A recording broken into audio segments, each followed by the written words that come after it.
Exodus chapter 1. Now these are the names of the children of Israel who came into Egypt. Every man and his household came with Jacob: Reuben, Simeon, Levi, and Judah; Issachar, Zebulun, and Benjamin; Dan and Naphtali; Gad and Asher. And all the souls that came out of the loins of Jacob were 70 souls, for Joseph was already in Egypt. And Joseph died, and all his brothers, and all that generation. And the children of Israel were fruitful, and increased very much, and multiplied, and became exceeding mighty. And the land was filled with them. Now there arose a new king over Egypt, who did not know Joseph. And he said to his people, Behold, the people of the children of Israel are more and mightier than we are. Come, let us deal wisely with them, lest they multiply. And when there comes a war, they join also unto our enemies, and fight against us, and so get out of the land. Therefore they set taskmasters over them to afflict them with their burdens, and they built treasure cities for Pharaoh, Pithom, and Rameses. And the more they afflicted them, the more they multiplied and grew. And they were grieved because of the children of Israel. And the Egyptians made the children of Israel serve with harshness, and they made their lives bitter with hard bondage, working in mortar and in brick, in all kinds of service in the field. And all the service in which they made them serve was with harshness. And the king of Egypt spoke to the Hebrew midwives, of which the name of one was Shiphrah, and the other was that of Puah. And he said, When you do the office of a midwife to the Hebrew women, and seat them upon the stool, if it is a son, then you shall kill him. But if it is a daughter, then she shall live. But the midwives feared God, and did not do as the king of Egypt commanded them, but saved the men children alive. And the king of Egypt called for the midwives, and said to them, Why have you done this thing, and have saved the men children alive? And the midwives said unto Pharaoh, Because the Hebrew women are not like the Egyptian women, for they are lively, and are delivered before the midwives come in to them. Therefore God dealt well with the midwives, and the people multiplied and became very mighty. And it came to pass, because the midwives feared God, that he made them houses. And Pharaoh charged all his people, saying, Every son that is born you shall cast into the river, and every daughter you shall save alive. Chapter 2. Exodus chapter 2. And a man of the house of Levi took a daughter of Levi as his wife. And the woman conceived and bore a son, and when she saw him that he was beautiful, she hid him 3 months. But when she could no longer hide him, she took an ark of bulrushes for him, and daubed it with slime and with pitch, and put the child in it. And she laid it in the flags by the river's edge. And his sister stood afar off to know what would be done to him. And the daughter of Pharaoh came down to wash at the river, and her maidens walked along by the river side. And when she saw the ark among the flags, she sent her maid to bring it. And when she had opened it, she saw the child, and behold, the babe wept. And she had pity on him, and said, This is one of the Hebrews' children. Then his sister said to Pharaoh's daughter, Shall I go and call a nurse of the Hebrew women for you, that she may nurse the child for you? And Pharaoh's daughter said to her, Go. And the maid went and called the child's mother. And Pharaoh's daughter said to her, Take this child away and nurse it for me, and I will give you your wages. And the woman took the child and nursed it. And the child grew, and she brought him to Pharaoh's daughter. And he became her son. And she called his name Moses. And she said, Because I took him out of the water. And in those days when Moses was grown, he went out to his brothers, and looked upon their burdens, and he saw an Egyptian striking a Hebrew, one of his brothers. And he looked this way and that way, and when he did not see anyone, he killed the Egyptian, and hid him in the sand. And when he went out the second day, behold, 2 men of the Hebrews strove together. And he said to him that did the wrong, Why do you strike your fellow? And he said, Who made you a prince and judge over us? Do you intend to kill me as you killed the Egyptian? And Moses feared and said, Surely this thing is known. Now when Pharaoh heard this thing, he sought to kill Moses, but Moses fled from the face of Pharaoh, and lived in the land of Midian. And he sat down by a well. Now the priest of Midian had 7 daughters, and they came and drew water, and filled the troughs to water their father's flock. And the shepherds came and drove them away, but Moses stood up and helped them, and watered their flock. And when they came to Reuel, their father, he said, How is it that you have come so soon today? And they said, An Egyptian delivered us out of the hand of the shepherds, and also drew water for us, and watered the flock. And he said to his daughters, And where is he? Why is it that you have left the man? Call him, that he may eat bread. And Moses was content to live with the man, and he gave Moses his daughter Zipporah. And she bore a son, and called his name Gershom, for he said, I have been a stranger in a strange land. And in time the king of Egypt died, and the children of Israel sighed because of the bondage. And they cried, and their cry came up to God because of the bondage. And God heard their groanings, and God remembered his covenant with Abraham, and with Isaac and Jacob. And God looked upon the children of Israel, and God had respect for them. We're reading from the book of Exodus, chapter 3. Now Moses kept the flock of his father-in-law Jethro, the priest of Midian, and he led the flock to the backside of the desert, and he came to the mountain of God, to Horeb. And the angel of the Lord appeared unto him in a flame of fire out of the midst of the bush. And he looked, and behold, the bush burned with fire, and the bush was not burned up. And Moses said, I will now turn aside and see this great sight, why the bush is not burned. And when the Lord saw that he had turned aside to see, God called to him out of the midst of the bush, and said, Moses, Moses. And he said, Here I am. And he said, Do not come here. Put off your shoes from off your feet, for the place on which you stand is holy ground. Moreover, he said, I am the God of your fathers, the God of Abraham, the God of Isaac, and the God of Jacob. And Moses hid his face, for he was afraid to look upon God. And the Lord said, I have surely seen the affliction of my people who are in Egypt, and I have heard their cry because of their taskmasters, for I know their sorrows.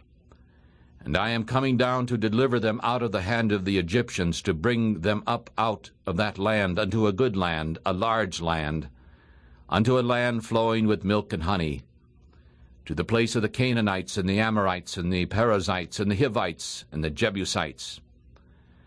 Now therefore, behold, the cry of the children of Israel has come unto me, and I have also seen the oppression with which the Egyptians oppress them.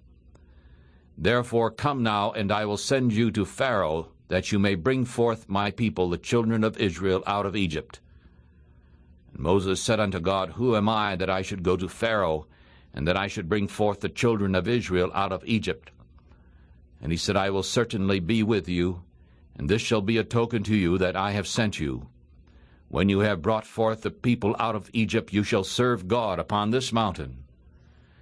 And Moses said to God, Behold, when I am come unto the children of Israel, and shall say to them, The God of your fathers has sent me to you, and they shall say to me, What is his name? What shall I say to them? And God said to Moses, I am that I am. And he said, So shall you say to the children of Israel, I am has sent me to you. And God said moreover unto Moses, So shall ye say to the children of Israel, The Lord God of your fathers, the God of Abraham, the God of Isaac, and the God of Jacob has sent me to you. This is my name forever, and this is my memorial unto all generations. Go and gather the elders of Israel together, and say unto them, The Lord God of your fathers, the God of Abraham, and of Isaac, and of Jacob, appeared to me, saying, I have surely visited you, and have seen that which is done to you in Egypt. And I have said, I will bring you up out of the affliction of Egypt to the land of the Canaanites, and the Hittites, and the Amorites, and the Perizzites, and the Hivites, and the Jebusites, into a land flowing with milk and honey. And they shall listen to your voice, and you shall come, you and the elders of Israel, to the king of Egypt. And you shall say to him, The Lord God of the Hebrews has met with us. And now let us go, we beseech you, 3 days' journey into the wilderness, that we may sacrifice to the Lord our God. And I am sure that the king of Egypt will not let you go, no, not by a mighty hand. And I will stretch out my hand and smite Egypt with all my wonders, which I will do in the midst of it. And after that he will let you go. And I will give this people favor in the sight of the Egyptians. And it shall come to pass that when you go, you shall not go empty, but every woman shall ask of her neighbor, and of her that stays in her house, jewels of silver, and jewels of gold, and clothing. And ye shall put them upon your sons, and upon your daughters, and ye shall spoil the Egyptians. Exodus chapter 4. And Moses answered and said, But behold, they will not believe me, nor listen to my voice, for they will say, The Lord has not appeared to you. And the Lord said to him, What is that in your hand? And he said, A rod. And the Lord said, Throw it on the ground. And he threw it on the ground, and it became a serpent. And Moses ran from it. And the Lord said to Moses, Put forth your hand, and take it by the tail. And he put forth his hand, and caught it, and it became a rod again in his hand, so that they may believe that the Lord God of their fathers, the God of Abraham, the God of Isaac, and the God of Jacob, has appeared unto you. And the Lord said furthermore to him, Now put your hand in your bosom. And he put his hand into his bosom, and when he took it out, behold, the hand was as leprous as snow. And he said, Put your hand into your bosom again. And he put his hand into his bosom again, and he plucked it out of his bosom, and behold, it was turned again like his other flesh.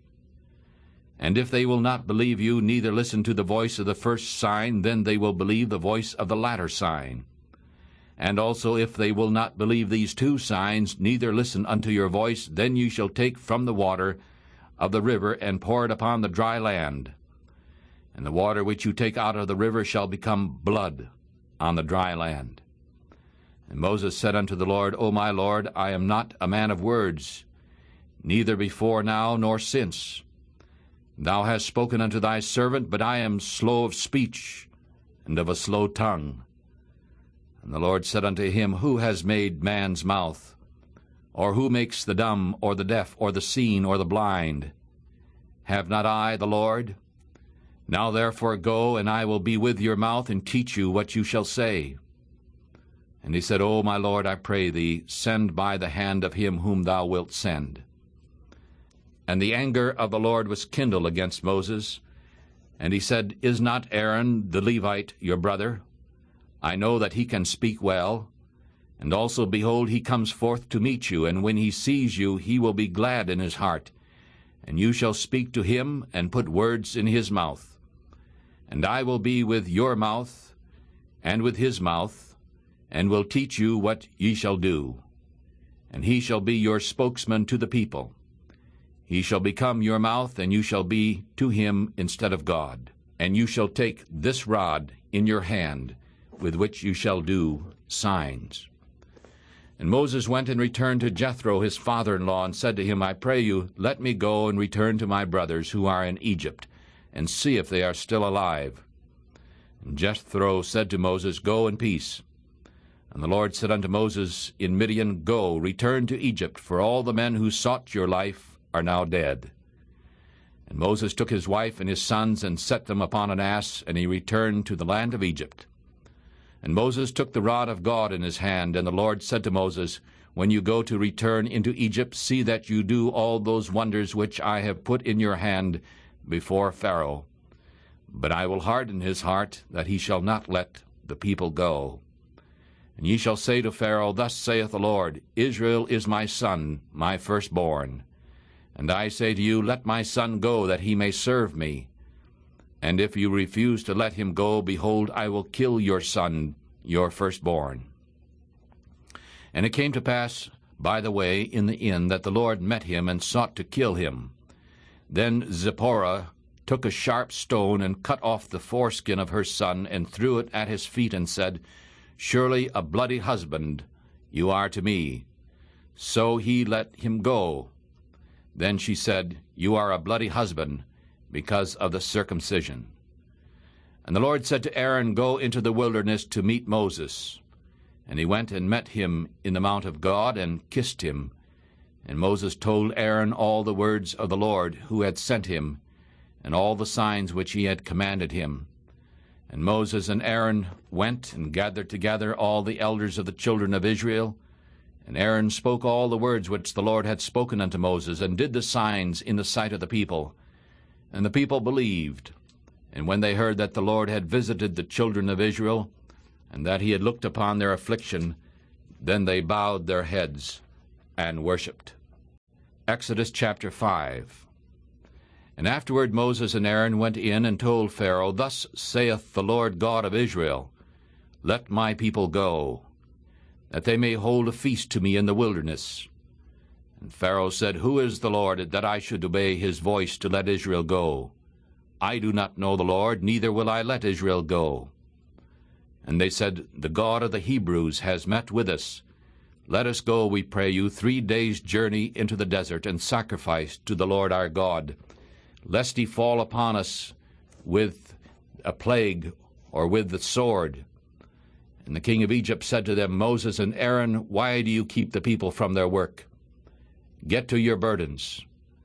And Pharaoh said, Behold, the people of the land now are many, and you make them rest from their burdens. And Pharaoh commanded the taskmasters of the people and their officers the same day, saying, Ye shall no more give the people straw to make brick as before. Let them go and gather straw for themselves. And ye shall lay upon them the number of bricks which they have made before now. Ye shall not take away any of it, for they are idle. Therefore they cry, saying, Let us go and sacrifice to our God. Let more work be laid upon the men, and let them labor in it, and do not let them regard vain words. And the taskmasters of the people and their officers went out, and they spoke to the people, saying, So says Pharaoh, I will not give you straw. Go and get straw where you can find it, yet not any of your work shall be taken away. And so the people were scattered abroad through all the land of Egypt, to gather stubble for straw. And the taskmasters hurried them, saying, Do your work, your daily tasks, just as when there was straw. And the officers of the children of Israel, whom Pharaoh's taskmasters had set over them, were beaten. And they demanded, Why have you not completed your tasks in making brick, both yesterday and today, and as you did before? Then the officers of the children of Israel came and cried to Pharaoh, saying, Why do you deal so with your servants? There is no straw given to your servants. And they say to us, Make brick, and behold, your servants are beaten. But the fault is in your own people. But he said, You are idle. You are idle, therefore you say, Let us go and do sacrifice to the Lord. Therefore go now and work. For there shall no straw be given to you, yet you shall deliver the number of bricks. And the officers of the children of Israel saw that they were in an evil case, after it was said, You shall not take away anything from your bricks of your daily tasks. And they met Moses and Aaron, who stood in the way as they came forth from Pharaoh. And they said unto them, The Lord took upon you the judge, and because you have made our smell to be hated in the eyes of Pharaoh, in the eyes of his servant, he has put a sword in their hands to kill us. And Moses returned to the Lord and said, Lord, why hast thou treated this people ill? Why is it that thou hast sent me? For since I came to Pharaoh to speak in thy name, he has done evil to this people. Neither hast thou delivered thy people at all. Exodus chapter 6. Then the Lord said unto Moses, Now shalt thou see what I will do to Pharaoh. For with a strong hand shall he let them go, and with a strong hand shall he drive them out of his land. And God spoke unto Moses, and said unto him, I am the Lord, and I appeared unto Abraham, unto Isaac, and unto Jacob, by the name of God Almighty, but by my name Jehovah was I not known to them. And I have also established my covenant with them, to give them the land of Canaan, the land of their pilgrimage, wherein they were strangers. And I have also heard the groaning of the children of Israel, whom the Egyptians keep in bondage, and I have remembered my covenant. Wherefore say unto the children of Israel, I am the Lord, and I will bring you out from under the burdens of the Egyptians, and I will rid you out of their bondage, and I will redeem you with a stretched out arm, and with great judgments. And I will take you to me for a people, and I will be to you a God, and ye shall know that I am the Lord your God, which bringeth you out from under the burdens of the Egyptians. And I will bring you in unto the land concerning the which I did swear to give it to Abraham, to Isaac, and to Jacob, and I will give it to you for a heritage. I am the Lord. And Moses spake so unto the children of Israel, but they hearkened not unto Moses for anguish of spirit, and for cruel bondage. And the Lord spake unto Moses, saying, Go in, speak unto Pharaoh king of Egypt, that he let the children of Israel go out of his land. And Moses spake before the Lord, saying, Behold, the children of Israel have not hearkened unto me. How then shall Pharaoh hear me, who am of uncircumcised lips? And the Lord spake unto Moses and unto Aaron, and gave them a charge unto the children of Israel, and unto Pharaoh king of Egypt, to bring the children of Israel out of the land of Egypt. These be the heads of their fathers' houses, the sons of Reuben, the firstborn of Israel, Hanok, and Palu, and Hezron, and Carmi. These be the families of Reuben. And the sons of Simeon, Jamuel, and Jamin, and Ohad, and Jachin, and Zohar, and Shaul, the son of the Canaanitish woman. These are the families of Simeon. And these are the names of the sons of Levi according to their generations, Gershon, and Kohath, and Merari.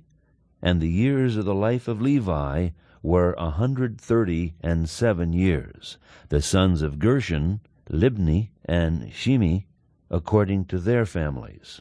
And the sons of Kohath, Amram, and Ishar, and Hebron, and Uzziel. And the years of the life of Kohath were 133 years. And the sons of Merari, Mahali, and Mushi. These are the families of Levi according to their generations. And Amram took him Jochebed, his father's sister, to wife, and she bare him Aaron and Moses. And the years of the life of Amram were 137 years. And the sons of Isar, Korah, and Nepheg, and Zikri. And the sons of Uzziel, Mishael, Elzaphan, and Zithri. And Aaron took him Elisheba, daughter of Amminadab, sister of Nahashon, to wife. And she bare him Nadab, and Abihu, Eleazar, and Ithamar. And the sons of Korah, Asir, and Elkanah, and Abiasaph. These are the families of the Korhites. And Eleazar, Aaron's son, took him one of the daughters of Putiel to wife, and she bare him Phinehas. And these are the heads of the fathers of the Levites, according to their families. These are that Aaron and Moses, to whom the Lord said, Bring out the children of Israel from the land of Egypt according to their armies. These are they which spake to Pharaoh king of Egypt, to bring out the children of Israel from Egypt. These are that Moses and Aaron. And it came to pass on the day when the Lord spake unto Moses in the land of Egypt, that the Lord spake unto Moses, saying, I am the Lord. Speak thou unto Pharaoh king of Egypt all that I say unto thee.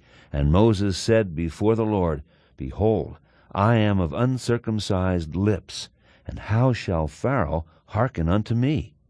Exodus chapter 7. And the Lord said to Moses, See, I have made you a god to Pharaoh, and Aaron your brother shall be your prophet. You shall speak all that I command you, and Aaron your brother shall speak to Pharaoh, that he send the children of Israel out of his land. And I will harden Pharaoh's heart, and multiply my signs and my wonders in the land of Egypt.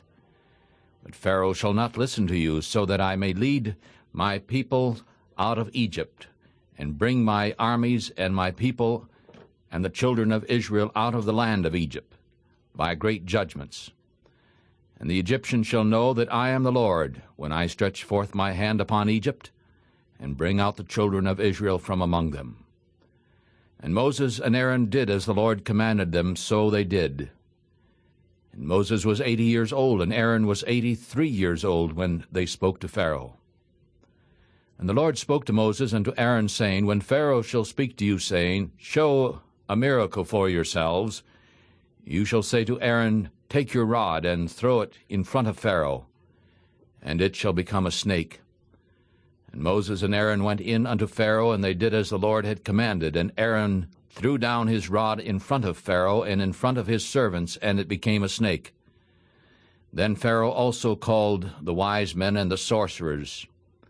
Now the magicians of Egypt also did the same way with their secret arts.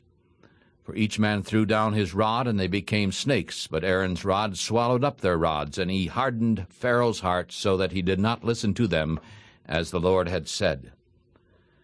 And the Lord said to Moses, Pharaoh's heart is hardened. He refuses to let the people go. You go to Pharaoh in the morning, lo, he goes out into the water. And you shall stand by the river's brink until he comes, and ye shall take in your hand the rod which was turned to a snake, and ye shall say to him, The Lord God of the Hebrews has sent me to you, saying, Let my people go, so that you may serve me in the wilderness. And behold, until now you would not hear. Thus saith the Lord God, In this you shall know that I am the Lord. Behold, I will smite with a rod that is in my hand upon the waters which are in the river, and they shall be turned to blood. And the fish in the river shall die, and the river shall stink, and the Egyptians shall hate to drink of the water of the river. And the Lord spoke to Moses, Say to Aaron, Take your rod, and stretch out your hand upon the waters of Egypt, upon their streams, upon their rivers, and upon their ponds, and upon all their pools of water, that they may become blood, and that they may be blood throughout all the land of Egypt, both in vessels of wood and vessels of stone. And Moses and Aaron did so as the Lord commanded, and he lifted up the rod and struck the waters that were in the river, in the sight of Pharaoh and in the sight of his servants. And all the waters that were in the river were turned to blood. And the fish that was in the river died, and the river stank, and the Egyptians could not drink of the water of the river. And there was blood throughout all the land of Egypt. And the magicians of Egypt did so with their secret arts. And Pharaoh's heart was hardened, neither did he listen to them as the Lord had said. And Pharaoh turned and went into his house, neither did he set his heart to this also. And all the Egyptians dug round about the river for water to drink, but they could not drink of the water of the river. And 7 days were completed after the Lord had stricken the river. Chapter 8. Exodus chapter 8. And the Lord spoke to Moses, Go to Pharaoh now, and say to him, Thus saith the Lord, Let my people go, so that they may serve me. And if you refuse to let them go, behold, I will strike all your borders with frogs. And the river shall bring forth frogs plentifully, which shall go up and come into your house, and into your bedroom, and upon your bed, and into the house of your servants, and upon your people, and into your ovens, and into your kneading troughs. And the frogs shall come up both on you and on your people, and upon all your servants. And the Lord spoke unto Moses, Say unto Aaron, Stretch out your hand with your rod over the streams, over the rivers, and over the ponds, and cause frogs to come up upon the land of Egypt. And Aaron stretched out his hand over the waters of Egypt, and the frogs came up and covered the land of Egypt. And the magicians did so with their secret arts, and brought up frogs upon the land of Egypt. Then Pharaoh called for Moses and Aaron, and said, Pray unto the Lord, that he may take away the frogs from me and from my people. And I will let the people go, so that they may do sacrifice unto the Lord. And Moses said unto Pharaoh, Glory over me. When shall I pray for you, and for your servants, and for your people, to destroy the frogs from you and your houses, so that they may remain in the river only? And he said, Tomorrow. And he said, It shall be according to your word, so that ye may know that there is none like the Lord our God. And the frogs shall depart from you, and from your houses, and from your servants, and from your people. They shall remain in the river only. And Moses and Aaron went out from Pharaoh, and Moses cried unto the Lord because of the frogs which he had brought up against Pharaoh. And the Lord did according to the words of Moses, and the frogs died out of the houses, out of the villages, and out of the fields. And they gathered them together in heaps, and the land stank. But when Moses saw that there was a breathing spell, he hardened his heart, and did not listen to them, even as the Lord had said. And the Lord said unto Moses, Say unto Aaron, Stretch out your rod, and strike the dust of the land, so that it may become lice throughout all the land of Egypt. And they did so. For Aaron stretched out his hand with his rod, and struck the dust of the earth, and became lice in man and in beast. All the dust of the land became lice throughout all the land of Egypt. And the magicians did so with their secret arts to bring forth lice, but they could not. So there were lice upon man and upon beast. Then the magicians said to Pharaoh, This is the finger of God. And Pharaoh's heart was hardened, and he did not listen to them, as the Lord had said. And the Lord said to Moses, Rise up early in the morning, and stand before Pharaoh. Lo, he comes forth to the water. And say unto him, Thus saith the Lord, Let my people go, so that they may serve me. Else, if you will not let my people go, behold, I will send swarms of flies upon you, and upon your servants, and upon your people, and upon your houses. And the houses of the Egyptians shall be full of swarms of flies, and also the ground in which they are.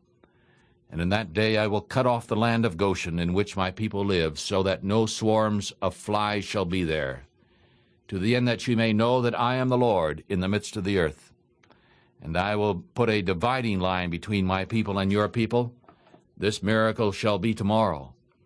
And the Lord did so, and there came a grievous swarm of flies into the house of Pharaoh, and into his servant's house, and into all the land of Egypt. The land was destroyed because of the swarms. And Pharaoh called for Moses and for Aaron, and said, Go sacrifice to your God in the land. And Moses said, It is not right for us to do so, for we shall sacrifice the abomination of the Egyptians to the Lord our God. Lo, shall we sacrifice the abomination of the Egyptians before their eyes? They will stone us. We will go 3 days' journey into the wilderness, and sacrifice to the Lord our God, as he shall command us. And Pharaoh said, I will let you go, so that you may sacrifice to the Lord your God in the wilderness. Only you shall not go very far away. Pray for me. And Moses said, Behold, I will go out from you, and I will pray unto the Lord that the swarms of flies may depart from Pharaoh, and from his servants, and from his people tomorrow. But do not let Pharaoh deal deceitfully any more in not letting the people go to sacrifice to the Lord. And Moses went out from Pharaoh and prayed unto the Lord, and the Lord did according to the word of Moses. And he removed the swarms of flies from Pharaoh, from his servants, and from his people. There remained not one. And Pharaoh hardened his heart at this time also, neither would he let the people go. Exodus chapter 9. Then the Lord said to Moses, Go in unto Pharaoh, and tell him, Thus saith the Lord God of the Hebrews, Let my people go, so that they may serve me. For if you refuse to let them go, and will hold them still, behold, the hand of the Lord is upon your cattle, which is in the field, and upon the horses, upon the asses, upon the camels, upon the oxen, and upon the sheep.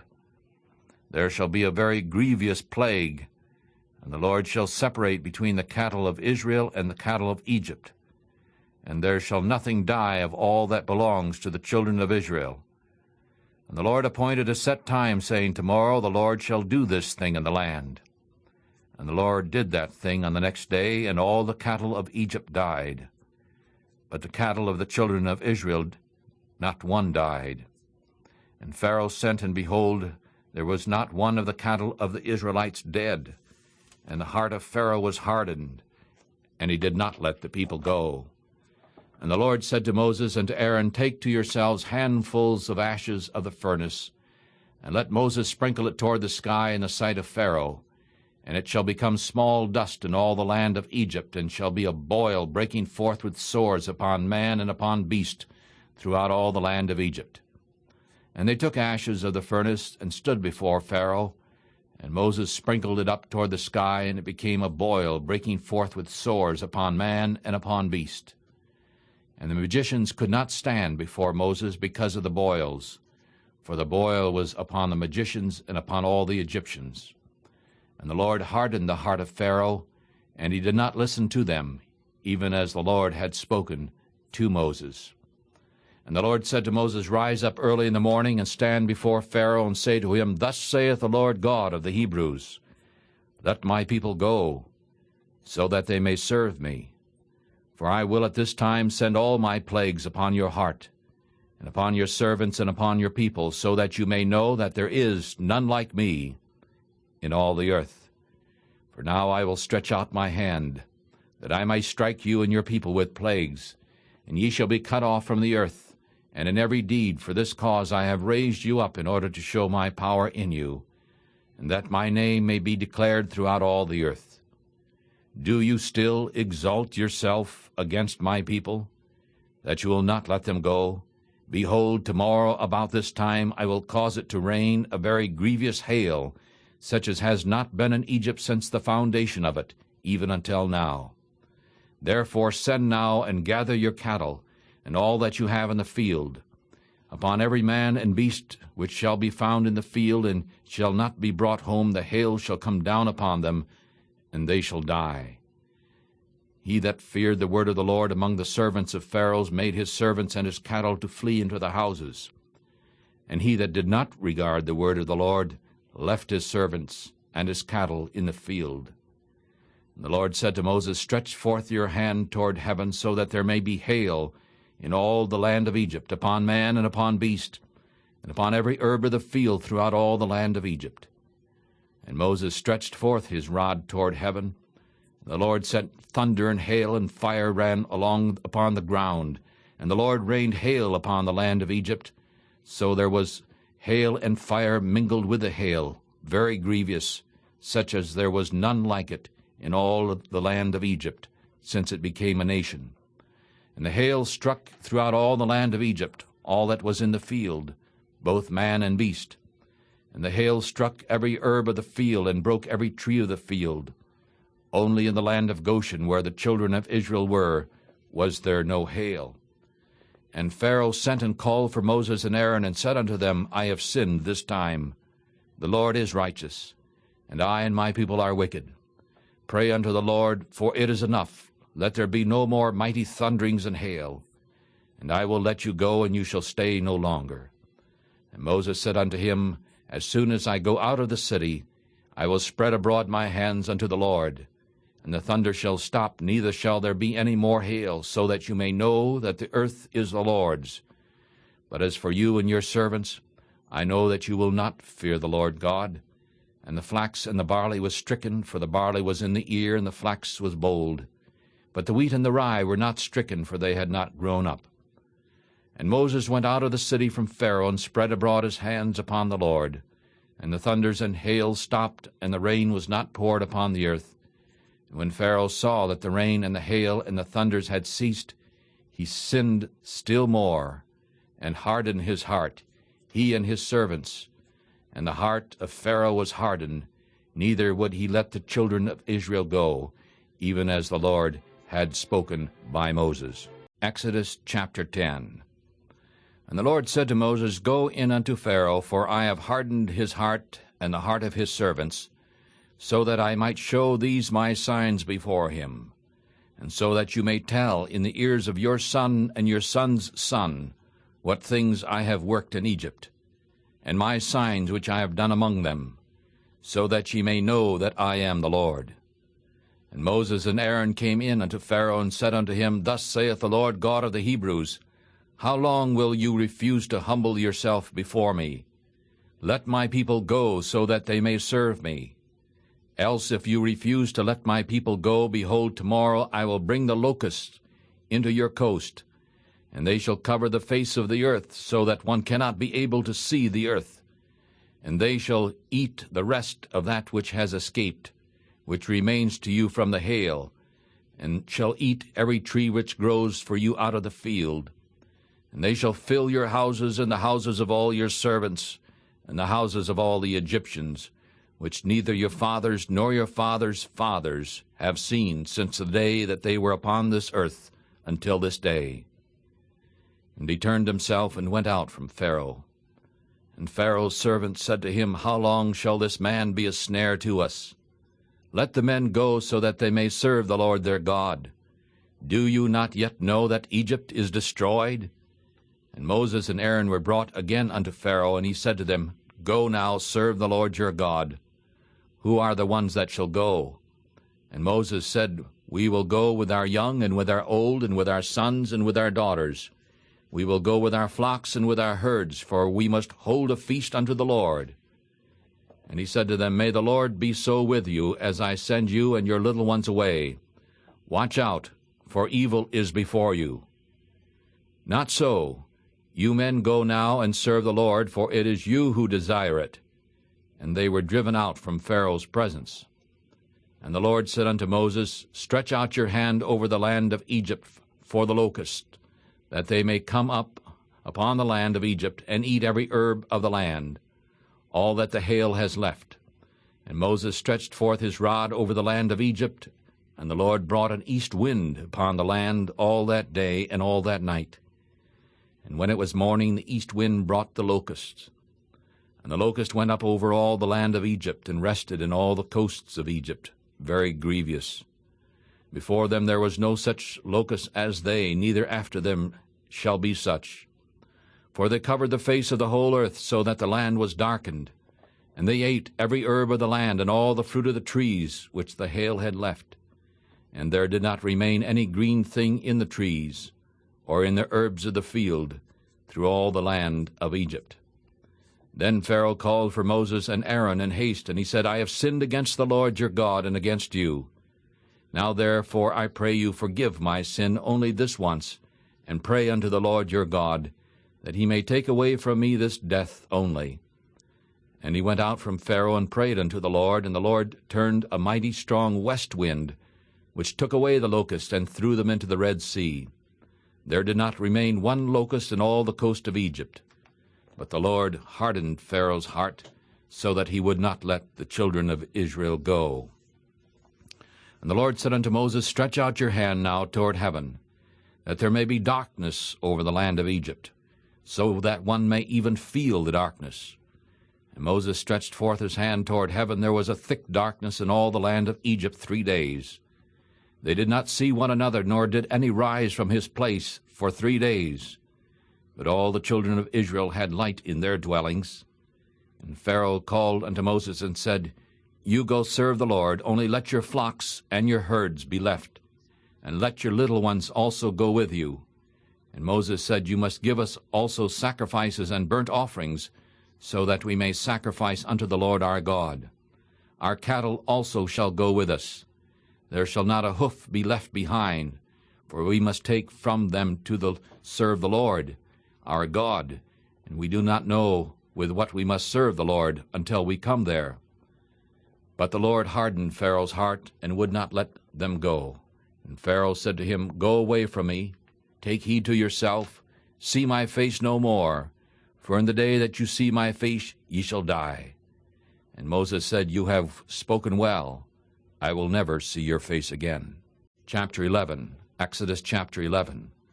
And the Lord said to Moses, I will still bring one more plague upon Pharaoh and upon Egypt. Afterward he will let you go from here. When he shall let you go, he shall surely thrust you out from here altogether. Speak now in the ears of the people, and let every man borrow from his neighbor, and every woman from her neighbor, jewels of silver and jewels of gold. And the Lord gave the people favor in the sight of the Egyptians. Moreover, the man Moses was very great in the land of Egypt, in the sight of Pharaoh's servants, and in the sight of the people. And Moses said, Thus saith the Lord, About midnight I will go out into the midst of Egypt, and all the firstborn in the land of Egypt shall die, from the firstborn of Pharaoh that sits upon his throne, even unto the firstborn of the maidservants that is behind the mill, and the firstborn of beast. And there shall be a great cry throughout all the land of Egypt, such as there never was like it, nor shall be like it any more. But against any of the children of Israel not even a dog shall move his tongue against man or beast, so that you may know that the Lord puts a difference between the Egyptians and Israel. And all these your servants shall come down unto me, and bow themselves down unto me, saying, You and all the people that follow you, get out. And after that I will go out. And he went out from Pharaoh in great anger. And the Lord said to Moses, Pharaoh shall not listen to you, so that my wonders may be multiplied in the land of Egypt. And Moses and Aaron did all these wonders before Pharaoh, and the Lord hardened Pharaoh's heart so that he would not let the children of Israel go out of his land. Chapter 12. Exodus chapter 12. And the Lord spoke to Moses and Aaron in the land of Egypt, saying, This month shall be unto you the beginning of months. It shall be the first month of the year to you. You speak to all the congregation of Israel, saying, In the 10th day of this month they shall take to them each man a lamb for his father's house, a lamb for a house. And if the household is too little for the lamb, let him ask his neighbor next to his house, and take it according to the number of souls. Each one according to the eating of his mouths you shall count concerning the lamb. Your lamb shall be without blemish, a male of the first year. You shall take it out from the sheep or from the goats, and ye shall keep it up until the 14th day of the same month. And the whole assembly of the congregation of Israel shall kill it in the evening. And they shall take of the blood and strike it on the 2 side posts, and upon the upper doorposts of the houses, in which they shall eat it. And they shall eat the flesh in that night roasted with fire and unleavened bread. They shall eat it with bitter herbs. Do not eat of it raw, nor boiled at all with water, but roasted with fire, its head with its legs, and the inner parts of it. And you shall let nothing of it remain until morning, and that which remains of it until the morning ye shall burn with fire. And ye shall eat of it this way, with your loins girded, your shoes on your feet, and your staff in your hand. And ye shall eat it in a hurry. It is the Lord's Passover. For I will pass through the land of Egypt this night, and will smite all the firstborn in the land of Egypt, both man and beast. And I will execute judgment against all the princes of Egypt. I am the Lord. And the blood shall be a token to you upon the houses where you are. And when I see the blood, I will pass over you. And the plague shall not be upon you for a destruction when I smite the land of Egypt. And this day shall be a memorial unto you, and you shall keep it as a feast to the Lord throughout your generations. You shall keep it as a feast by a law forever. You shall eat unleavened bread 7 days. Even the first day you shall put away leaven out of your houses. For whoever eats leavened bread from the first day until the 7th day, that soul shall be cut off from Israel. And in the first day there shall be a holy gathering, and in the 7th day there shall be a holy gathering for you. No manner of work shall be done in them except that which every man must eat. That only may be done by you. And you shall keep the feast of unleavened bread. For in this same day I have brought your armies out of the land of Egypt. Therefore you shall keep this day in your generations by a law forever. In the 1st month, on the 14th day of the month at evening, you shall eat unleavened bread, until the 21st day of the month at evening. 7 days there shall be no leaven found in your houses. For whoever eats that which is leavened, even that soul shall be cut off from the congregation of Israel, whether he is a stranger or born in the land. You shall eat nothing leavened. In all your dwelling places you shall eat unleavened bread. Then Moses called for all the elders of Israel, and said unto them, Draw out and take a lamb for yourself according to your families, and kill the Passover. And ye shall take a bunch of hyssop, and dip it in the blood that is in the bowl, and strike the lintel and the 2 side posts with the blood that is in the bowl. And none of you shall go out of the door of his house until the morning. For the Lord will pass through to strike the Egyptians. And when he sees the blood upon the lintel and on the 2 side posts, the Lord will pass over the door, and will not allow the destroyer to come in unto your houses to strike you. And ye shall observe this thing for a law to you and to your sons forever. And it shall come to pass, when you have come to the land which the Lord will give you, according as he has promised, that you shall keep this service. And when your children shall say unto you, What do you mean by this service? You shall say, It is a sacrifice, the sacrifice of the Lord's Passover, who passed over the houses of the children of Israel in Egypt, when he struck the Egyptians and delivered our houses. And the people bowed the head and worshipped. And the children of Israel went away and did, as the Lord had commanded Moses and Aaron, so they did. And at midnight the Lord struck all the firstborn in the land of Egypt, from the firstborn of Pharaoh that sat on his throne, unto the firstborn of the captive that was in the dungeon, and all the firstborn of cattle. And Pharaoh rose up in the night, he and all his servants, and all the Egyptians. And there was a great cry in Egypt, for there was not a house where there was not one dead. And he called for Moses and Aaron by night, and said, Rise up, get away from my people, both you and the children of Israel, and go serve your Lord as you have said. Take your flocks and your herds as you have said, and be gone, and bless me also. And the Egyptians were urging the people that they might send them out into the land in a hurry, for they said, We are all dead.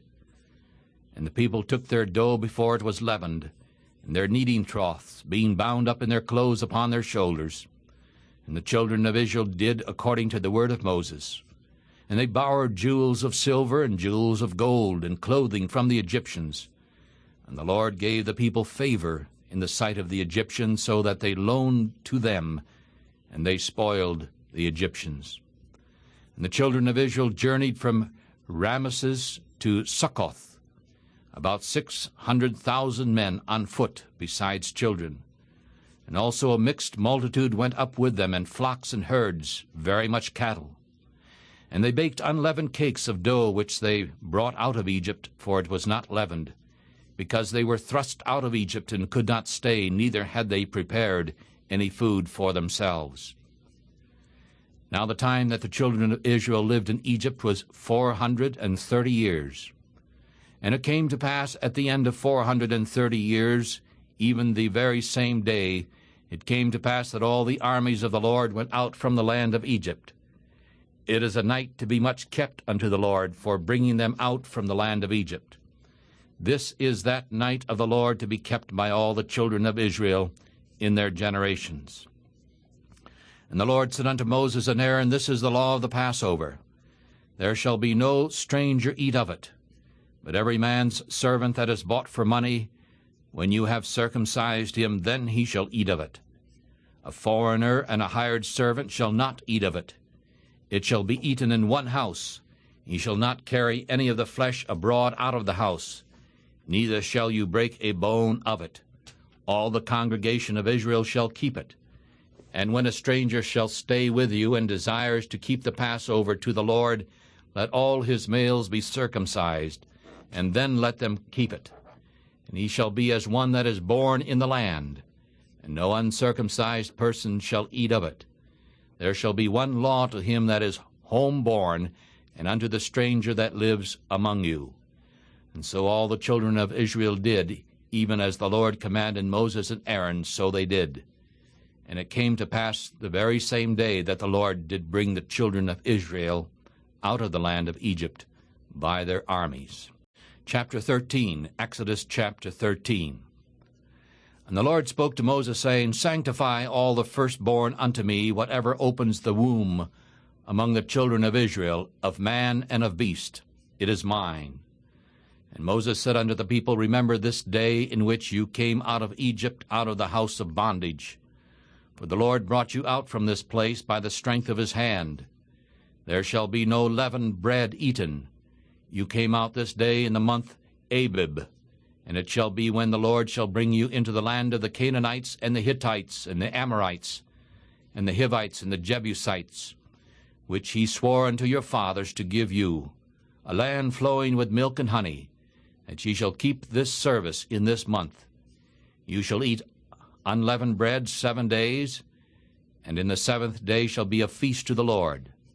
Unleavened bread shall be eaten 7 days, and there shall be no leavened bread be seen with you, nor shall there be leaven seen with you in all your borders. And you shall show your son in that day, saying, This is because of that which the Lord did unto me when I came forth out of Egypt. and it shall be a sign to you upon your hand, and for a memorial between your eyes, that the Lord's law may be in your mouth. For the Lord has brought you out of Egypt with a strong hand. You shall therefore keep this law in its season from year to year. And when the Lord shall bring you into the land of the Canaanites, as he swore unto you and to your fathers, and shall give it to you, ye shall set apart unto the Lord all that opens the womb, and every firstling that comes of any animal which you have, the males shall be the Lord's. And every firstling of an ass you shall redeem with a lamb, and if you will not redeem it, then you shall break its neck. And all the firstborn of man among your children ye shall redeem. And it shall be when your sons ask you in time to come, saying, What is this? Then you shall say unto him, the Lord brought us out of Egypt, by the strength of his hand, from the house of bondage. And when Pharaoh would hardly let us go, the Lord killed all the firstborn of the land of Egypt, both the firstborn of man and the firstborn of animals. Therefore I sacrifice to the Lord all that opens the womb, which are males, but all the firstborn of my children I redeem. And it shall be for a token upon your hand, and for frontlets between your eyes. For the Lord brought us forth out of Egypt by the strength of his hand. And it came to pass, when Pharaoh had let the people go, God did not lead them through the way of the land of the Philistines, although that was near. For God said, Lest the people repent when they see war, and they return to Egypt. But God led the people around through the way of the wilderness of the Red Sea. And the children of Israel went up armed out of the land of Egypt. And Moses took the bones of Joseph with him, for he had strictly sworn the children of Israel, saying, God will surely visit you, and you shall carry my bones away from here with you. And they took their journey from Succoth, and camped in Etham, in the edge of the wilderness.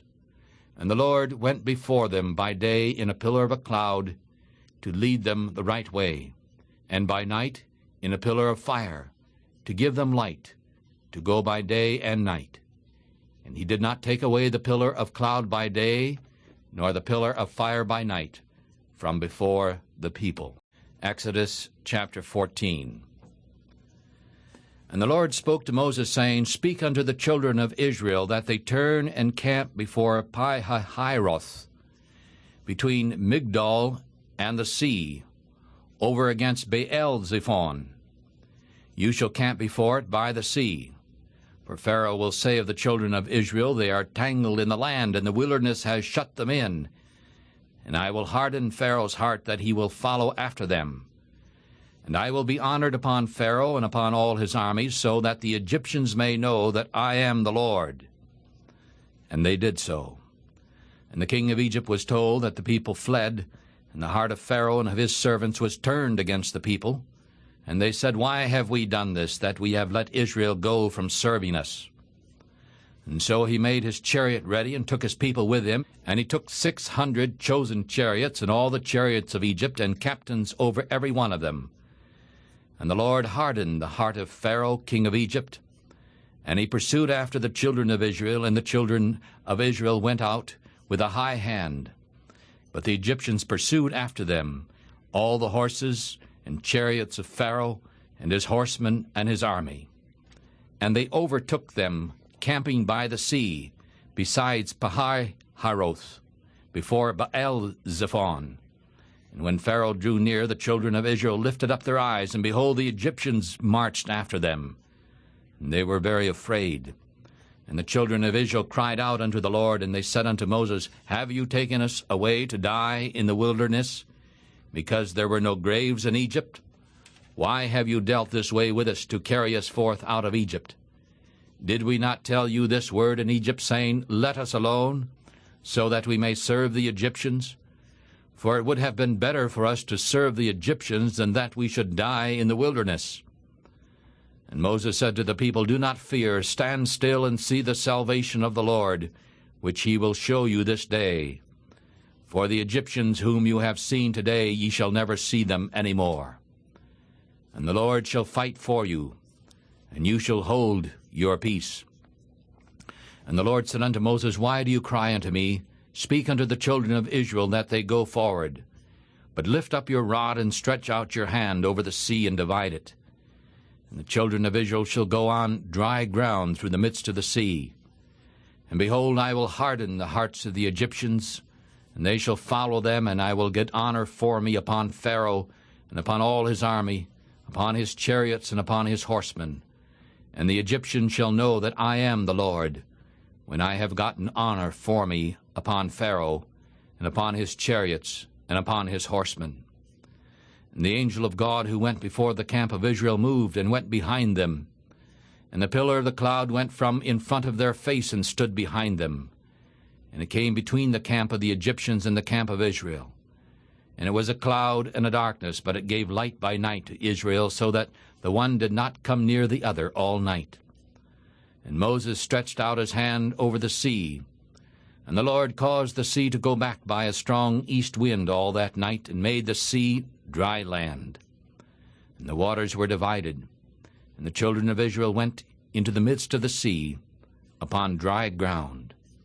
And the waters were a wall unto them on their right hand and on their left. And the Egyptians pursued and went after them to the middle of the sea, all of Pharaoh's horses, his chariots, and his horsemen. And in the morning watch it came to pass that the Lord looked to the army of the Egyptians through the pillar of fire and of cloud, and troubled the army of the Egyptians.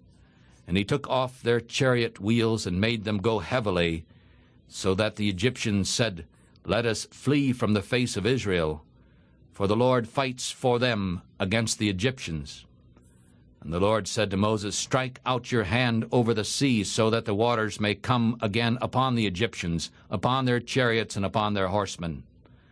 And Moses stretched forth his hand over the sea, and the sea returned to its strength, when the morning appeared, and the Egyptians fled against it.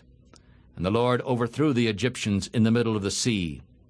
And the waters returned and covered the chariots and the horsemen, all the army of Pharaoh that came into the sea after them. There did not remain so much as one of them. But the children of Israel walked upon dry land in the middle of the sea, and the waters were a wall to them on their right hand and on their left. And so the Lord saved Israel that day out of the hand of the Egyptians. And Israel saw the Egyptians dead upon the seashore. And Israel saw that great work which the Lord did upon the Egyptians. And the people feared the Lord, and believed the Lord, and his servant Moses. Exodus chapter 15. Then the children of Israel and Moses sang this song unto the Lord, and spoke, saying, I will sing unto the Lord, for he has triumphed gloriously. The horse and his rider he has thrown into the sea. The Lord is my strength and song, and he has become my salvation. He is my God, and I will prepare him a habitation. My father's God, and I will exalt him. The Lord is a man of war, the Lord is his name. Pharaoh's chariots and his army he has thrown into the sea. His chosen captains also are drowned in the Red Sea. The depths have covered them, they sank into the bottom like a stone. Thy right hand, O Lord, has become glorious in power. Thy right hand, O Lord, has dashed the enemy in pieces. And in the greatness of thy excellency thou hast overthrown them that rose up against thee. Thou didst send forth thy wrath, consuming them like stubble. And with the blast of thy nostrils the waters were gathered together. The floods stood upright like a heap. The depths were curdled in the hearts of the sea. The enemy said, I will pursue, I will overtake, I will divide the spoil. My lust shall be satisfied upon them. I will draw my sword, my hand shall destroy them. Thou, Lord, didst blow with thy wind, and the sea covered them. And they sank like lead in the mighty waters. Who is like thee, O Lord, among the gods? Who is like thee, glorious in holiness, fearful in praises, doing wonders? Thou didst stretch out thy hand, the earth swallowed them. Thou in thy mercy hast led forth the people which thou hast redeemed. Thou hast guided them in thy strength unto thy holy habitation. The people shall hear and be afraid. Sorrow shall take hold on the people of Philistia. Then the princes of Edom shall be amazed, Trembling shall take hold upon the mighty men of Moab, and all the people of Canaan shall melt away. Fear and dread shall fall upon them, and by the greatness of thy arm they shall be as still as a stone, until thy people pass over, O Lord, until the people which thou hast purchased pass over. Thou shalt bring them and plant them in the mountain of thy inheritance, in the place, O Lord, thou hast made for thee to dwell in, the sanctuary, O Lord, which thy hands have established. The Lord shall reign forever and ever.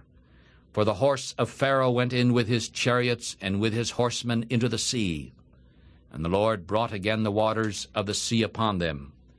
But the children of Israel went on dry land in the middle of the sea. And Miriam the prophetess, the sister of Aaron, took a timbrel in her hand, and all the women went out after her with timbrels and with dances. And Miriam answered them, Sing unto the Lord, for he has triumphed gloriously. The horse and his rider he has thrown into the sea. So Moses brought Israel from the Red Sea, and they went out into the wilderness of Shur. And they went 3 days in the wilderness, and found no water. And when they came to Marah, they could not drink of the waters of Marah, because they were bitter. Therefore the name of it was called Marah. And the people murmured against Moses, saying, What shall we drink? And he cried unto the Lord, and the Lord showed him a tree. And when he had cast it into the waters were made sweet. And there he made a decree and a law for them, and there he proved them. And he said, If you will carefully listen to the voice of the Lord your God, and will do that which is right in his sight, and will give ear to his commandments, and keep all his laws, I will put none of these diseases upon you, which I have brought upon the Egyptians. For I am the Lord who heals you. And they came to Elim, where there were 12 wells of water, and 70 palm trees, and they camped there by the waters. Chapter 16. And they took their journey from Elim, and all the congregation of the children of Israel came into the wilderness of Sin, which is between Elim and Sinai, on the 15th day of the 2nd month after their departing out of the land of Egypt. And the whole congregation of the children of Israel murmured against Moses and Aaron in the wilderness. And the children of Israel said unto them, O that we had died by the hand of the Lord in the land of Egypt, when we sat by the flesh pots, when we ate bread to the full. For you have brought us forth into this wilderness, to kill the whole assembly with hunger. And then the Lord said to Moses, Behold, I will rain bread from heaven for you. And the people shall go out and gather a certain amount every day, that I may prove them whether they will walk in my law or not. And on the 6th day it shall come to pass that they shall prepare that which they bring in, and it shall be twice as much as they gather day by day. And Moses and Aaron said unto all the children of Israel, At evening then ye shall know that the Lord has brought you out from the land of Egypt. And in the morning then ye shall see the glory of the Lord. For he hears your murmurings against the Lord. And what are we that you murmur against us? And Moses said, This shall come to pass, when the Lord shall give you flesh to eat in the evening, and bread to the full in the morning. For the Lord hears your murmurings, which you murmur against him. And what are we? Your murmurings are not against us, but against the Lord. And Moses spoke unto Aaron, Say unto all the congregation of the children of Israel, Come near before the Lord, for he has heard your murmurings. And as Aaron spoke unto the whole congregation of the children of Israel, they looked toward the wilderness, and behold, the glory of the Lord appeared in the cloud. And the Lord spoke to Moses, saying, I have heard the murmurings of the children of Israel. Speak unto them, saying, Ye shall eat flesh at evening, and in the morning ye shall be filled with bread. And ye shall know that I am the Lord your God. And at evening the quails came up and covered the camp. And in the morning the dew lay around about the host. And when the layer of dew had gone up, behold, there was a small round thing upon the face of the wilderness, small as the hoarfrost upon the ground. And when the children of Israel saw it, they said, What is that? For they did not know what it was. And Moses said unto them, This is the bread which the Lord has given you to eat. This is a thing which the Lord has commanded. Each man gather of it according to his eating, an omer for every man, according to the number of your souls. Each one shall take for those who are in his camp. And the children of Israel did so, and gathered, some more, some less. And when they measured it with an omer, he that gathered much had nothing over, and he that gathered little lacked nothing. They gathered each one according to his eating. And Moses said, Let no man leave of it until the morning. Nevertheless, they did not listen to Moses, but some of them left of it until the morning, and it became rotten with worms, and stank. And Moses was angry with them. And they gathered it every morning, each man according to his eating. And when the sun became hot, it melted. And it came to pass on the 6th day they gathered twice as much bread, 2 omers for one man, and all the rulers of the congregation came and told Moses. And he said to them, This is that which the Lord has said. Tomorrow is the rest of the holy Sabbath unto the Lord. Bake what you will bake today, and boil what you will boil, and that which remains over lay up for you to be kept until the morning. And they laid it up until morning, as Moses said, and it did not stink, neither was there any worm in it. And Moses said, Eat that today, for today is a Sabbath unto the Lord. Today you shall not find it in the field. 6 days you shall gather it, but on the 7th day is the Sabbath. In it there shall be none. And some of the people went out on the Sabbath day in order to gather, and they did not find any. And the Lord said to Moses, How long do you refuse to keep my commandments and my laws? See, because the Lord has given you the Sabbath, therefore he gives you the bread of 2 days on the 6th day. Every man stay in his place. Let no man go out of his place on the 7th day. And so the people rested on the 7th day, and the house of Israel called the name of it manna. And it was like a coriander seed, white, and the taste of it was like wafers made with honey. And Moses said, This is the thing which the Lord commanded. Fill an omer of it to be kept for your generations, so that you may see the bread with which I have fed you in the wilderness, when I brought you forth from the land of Egypt. And Moses said unto Aaron, Take a pot, and put an omer full of manna in it, and lay it up before the Lord, to be kept for your generations. As the Lord commanded Moses, so Aaron laid it up before the testimony to be kept. And the children of Israel ate manna 40 years, until they came to a land in which people lived. They ate manna until they came into the borders of the land of Canaan. Now, an omer is the 10th part of an ephah. Chapter 17, the book of Exodus. We're reading together Exodus. We begin reading now, chapter 17. This is Family Bible Reading Fellowship. And all the congregation of the children of Israel journeyed from the wilderness of Sin after their journey, according to the commandment of the Lord, and pitched in Rephidim. And there was no water for the people to drink. Therefore the people scolded Moses and said, Give us water, that we may drink. And Moses said to them, Why do you scold me? Why do you tempt the Lord? And the people thirsted there for water. And the people murmured against Moses and said, Why have you brought us up out of Egypt, to kill us and our children and our cattle with thirst?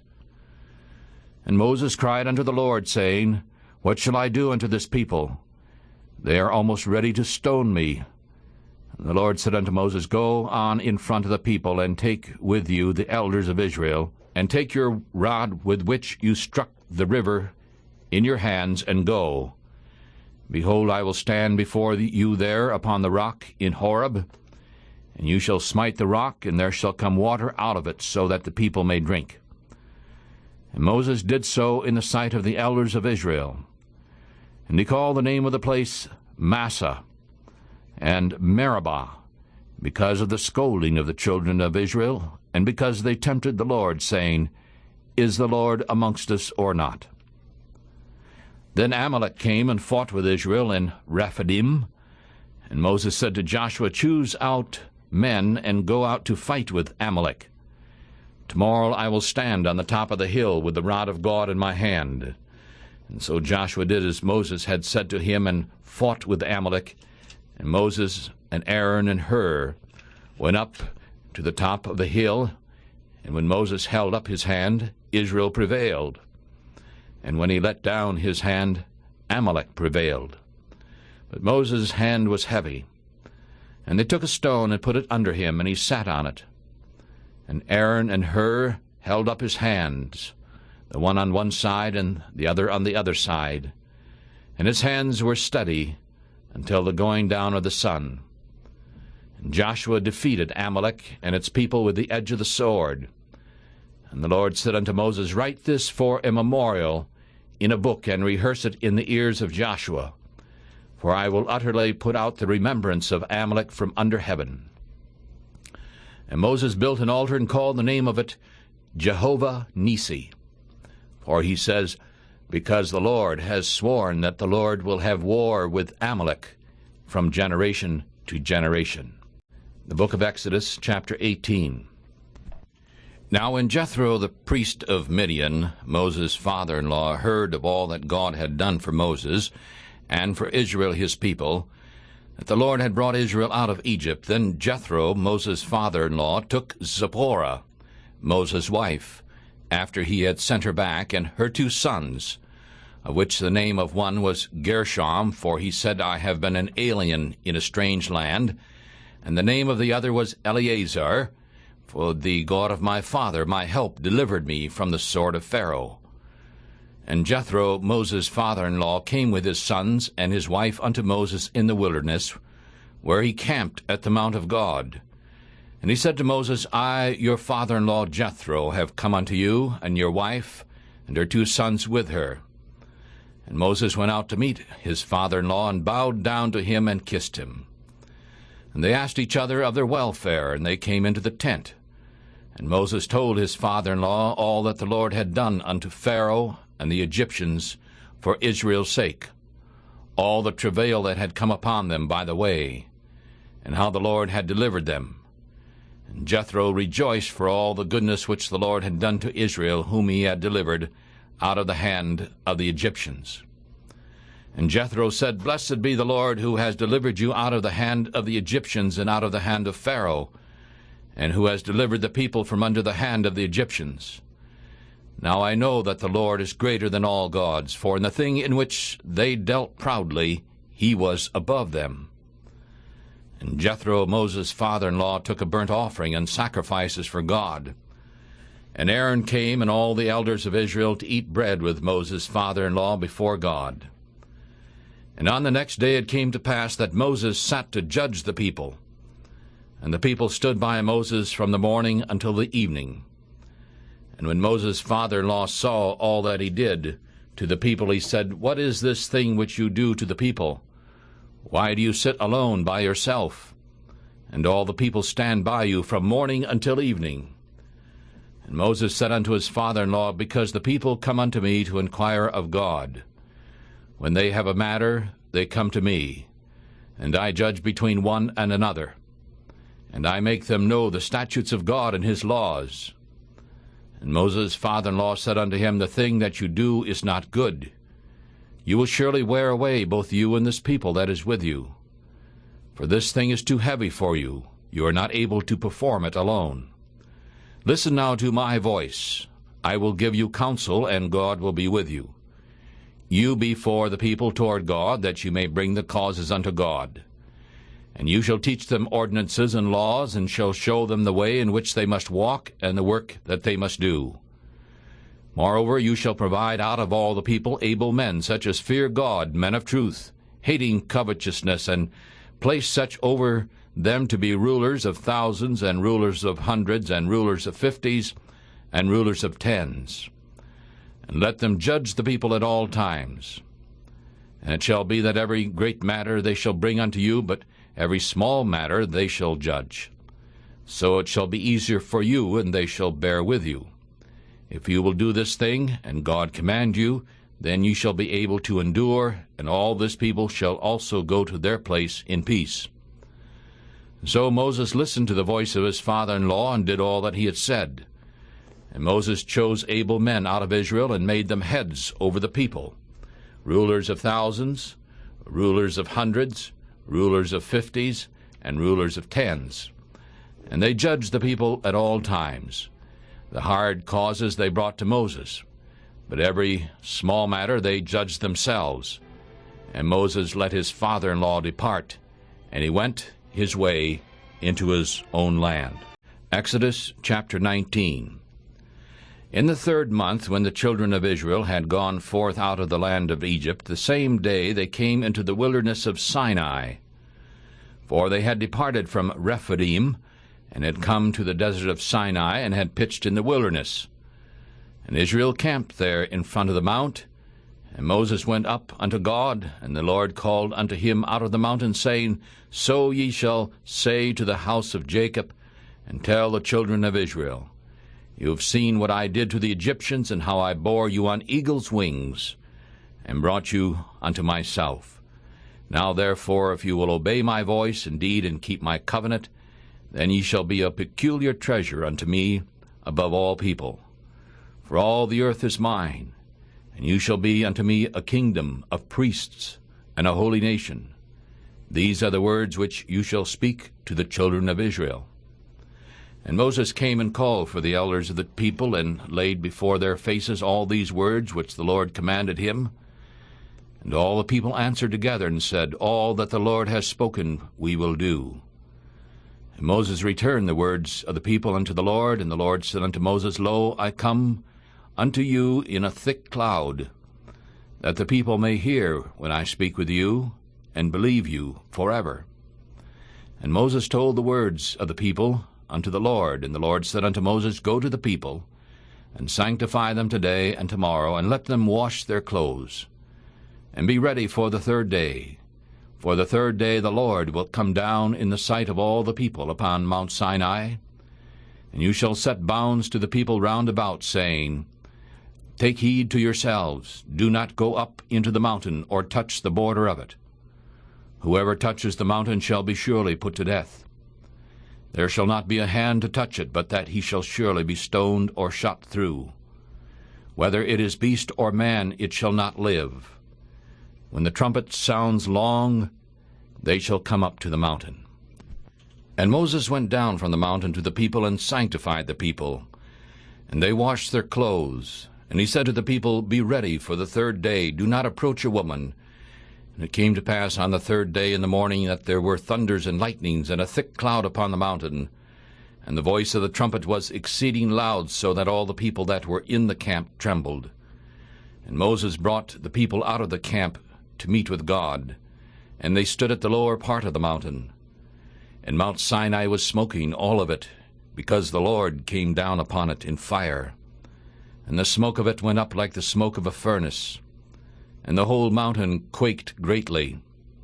And when the voice of the trumpet sounded long, and became louder and louder, Moses spoke, and God answered him by a voice. And the Lord came down upon Mount Sinai on the top of the mountain. And the Lord called Moses up to the top of the mountain, and Moses went up. And the Lord said to Moses, Go down, command the people, lest they break through unto the Lord to gaze, and many of them perish. And let the priests also who come near to the Lord sanctify themselves, lest the Lord break forth upon them.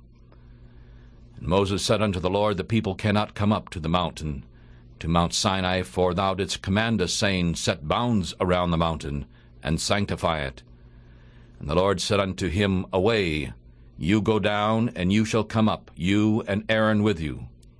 But do not let the priest and the people break through to come up unto the Lord, lest he break forth upon them. And so Moses went down unto the people, and spoke unto them. Chapter 20. Exodus chapter 20. And God spoke all these words, saying, I am the Lord your God, who has brought you out of the land of Egypt, out of the house of bondage. You shall have no other gods before me. You shall not make unto yourselves any graven image or any likeness of anything that is in the heaven above, or that is in the earth beneath, or that is in the water under the earth. You shall not bow yourself down to them, nor serve them, for I, the Lord your God, am a jealous God, visiting the iniquity of the father upon the children, unto the third and fourth generations of those that hate me, and showing mercy unto thousands of those that love me and keep my commandments. You shall not take the name of the Lord your God in vain, for the Lord will not hold him guiltless that takes his name in vain. Remember the Sabbath day to keep it holy. 6 days you shall labor and do all your work, but the seventh day is the Sabbath of the Lord your God. In it you shall not do any work, you, nor your son, nor your daughter, your manservant, nor your maidservant, nor your cattle, nor your stranger that is within your gates. For in 6 days the Lord made the heavens and the earth, the sea, and all that in them is, and rested the seventh day. Therefore the Lord blessed the Sabbath day, and hallowed it. Honor your father and your mother, so that your days may be long upon the land which the Lord your God gives you. You shall not kill. You shall not commit adultery. You shall not steal. You shall not bear false witness against your neighbor. And you shall not covet your neighbor's house. You shall not covet your neighbor's wife, nor his manservant, nor his maidservant, nor his ox, nor his ass, nor anything that is your neighbor's. And all the people saw the thunderings and the lightnings and the noise of the trumpets, and the mountain smoking, and when the people saw it, they moved and stood afar off. And they said to Moses, You speak with us, and we will hear, but let not God speak with us, lest we die. And Moses said unto the people, Do not fear, for God has come to prove you, and so that his fear may be before your faces, so that you may not sin. And the people stood afar off, and Moses drew near unto the thick darkness where God was. And the Lord said unto Moses, So ye shall say to the children of Israel, You have seen that I have talked with you from heaven. You shall not make me gods of silver, neither shall ye make unto you gods of gold. You shall make an altar of earth to me, and shall sacrifice on it your burnt offerings and your peace offerings, your sheep and your oxen. In all places where I record my name I will come unto you, and I will bless you. And if you will make me an altar of stone, ye shall not build it of cut stone, for if you lift up your tool upon it, you have defiled it. Neither shall you go up by steps unto my altar, that your nakedness be not uncovered on it.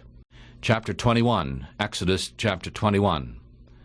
Now these are the judgments which you shall set before them. If you buy a Hebrew servant, he shall serve 6 years, and in the 7th he shall go out free for nothing. If he came in by himself, he shall go out by himself. If he was married, then his wife shall go out with him. If his master has given him a wife, and she has borne him sons or daughters, the wife and her children shall be her master's, and he shall go out by himself. And if the servant shall plainly say, I love my master, my wife, and my children, I do not want to go out free, then the master shall bring him to the judges, and he shall also bring him to the door or to the doorpost, and his master shall bore his ear through with an awl, and he shall serve him forever. And if a man sells his daughter to be a maidservant, she shall not go out as the men servants do. If she does not please her master, who has betrothed her to himself, then he shall let her be redeemed. He shall have no power to sell her to a strange nation, since he has dealt deceitfully with her. And if he has betrothed her to his son, he shall deal with her as with daughters. If he takes himself another wife, her food, her clothing, and her duty of marriage shall not be lessened. And if he does not do these 3 to her, then she shall go out free without money.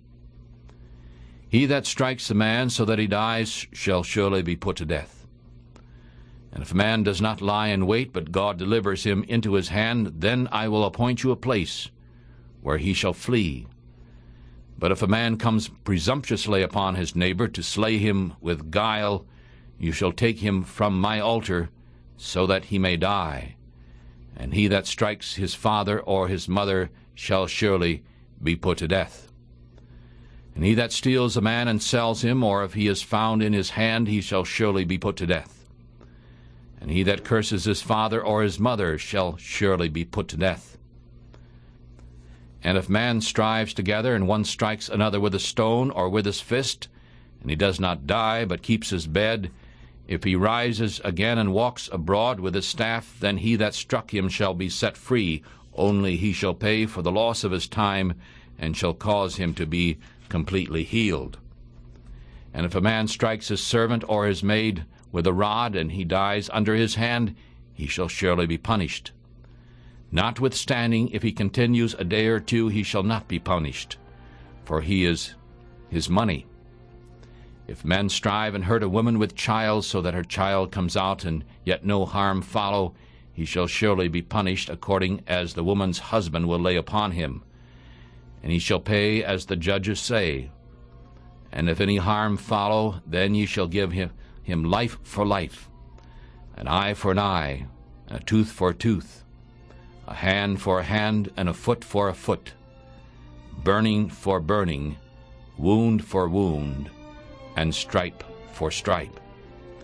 And if a man strikes the eye of his servant or the eye of his maid so that it perishes, he shall let him go free on account of his eye.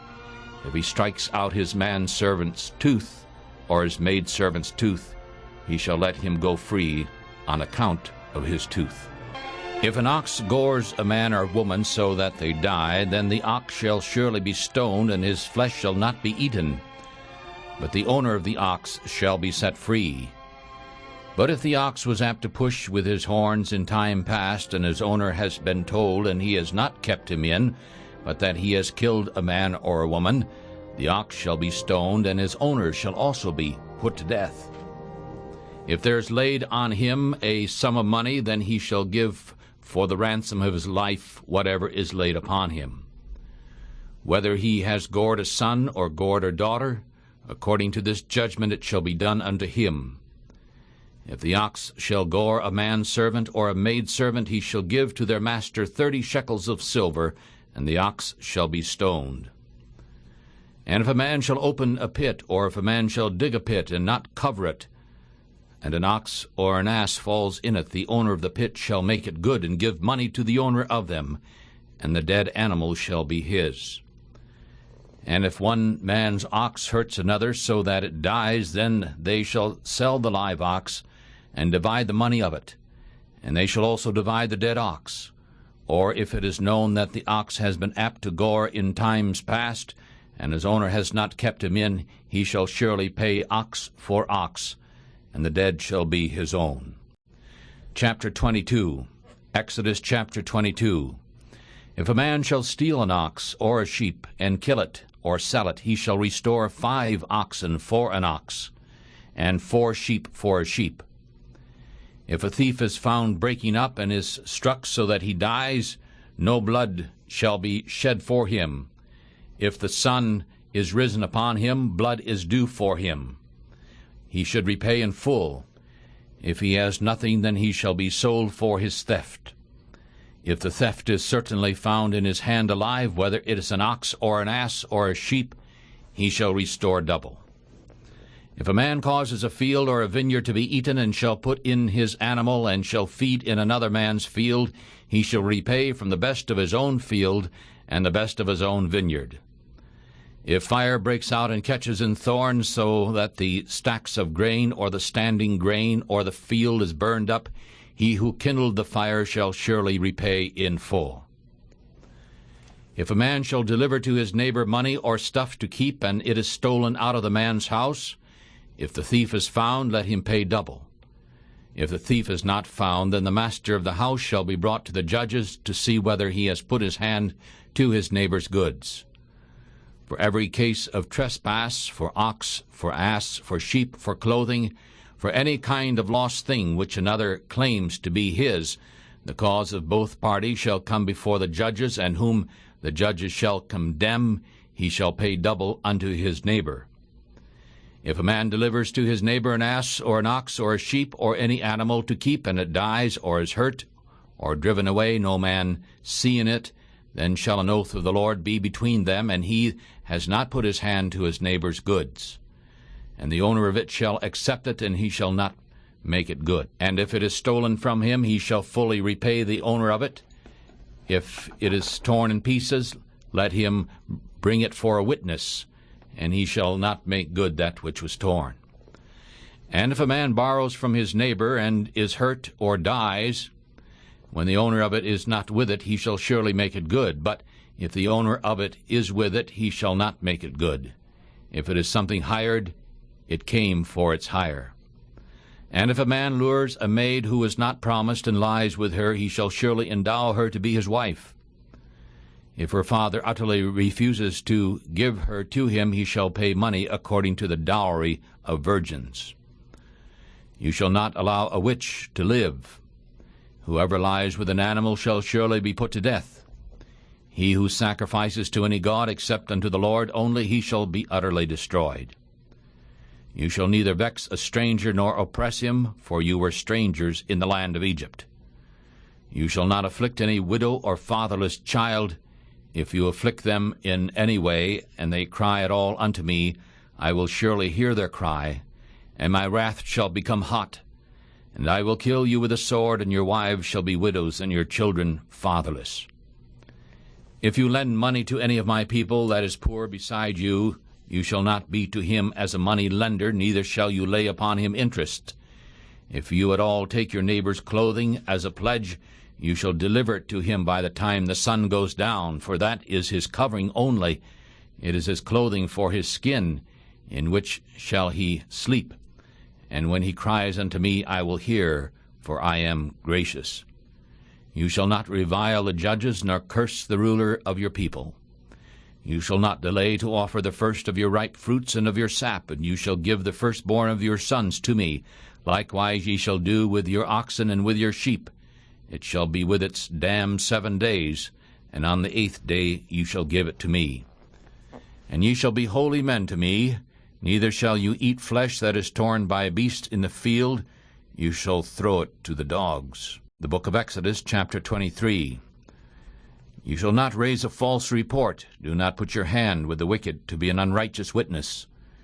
You shall not follow a multitude to do evil, neither shall you speak in a cause in order to follow many, in order to wrest judgment. And you should not favor a poor man in his cause. If you meet your enemy's ox or ass going astray, you shall surely bring it back to him again. If you see the ass of him who hates you lying under his burden, and would hold back from helping him, you shall surely help him. You shall not wrest the judgment of your poor in his cause. Keep far from a false matter, and do not kill the innocent and righteous. For I will not justify the wicked, and ye shall take no gift, for the gift blinds the wise, and perverts the words of the righteous.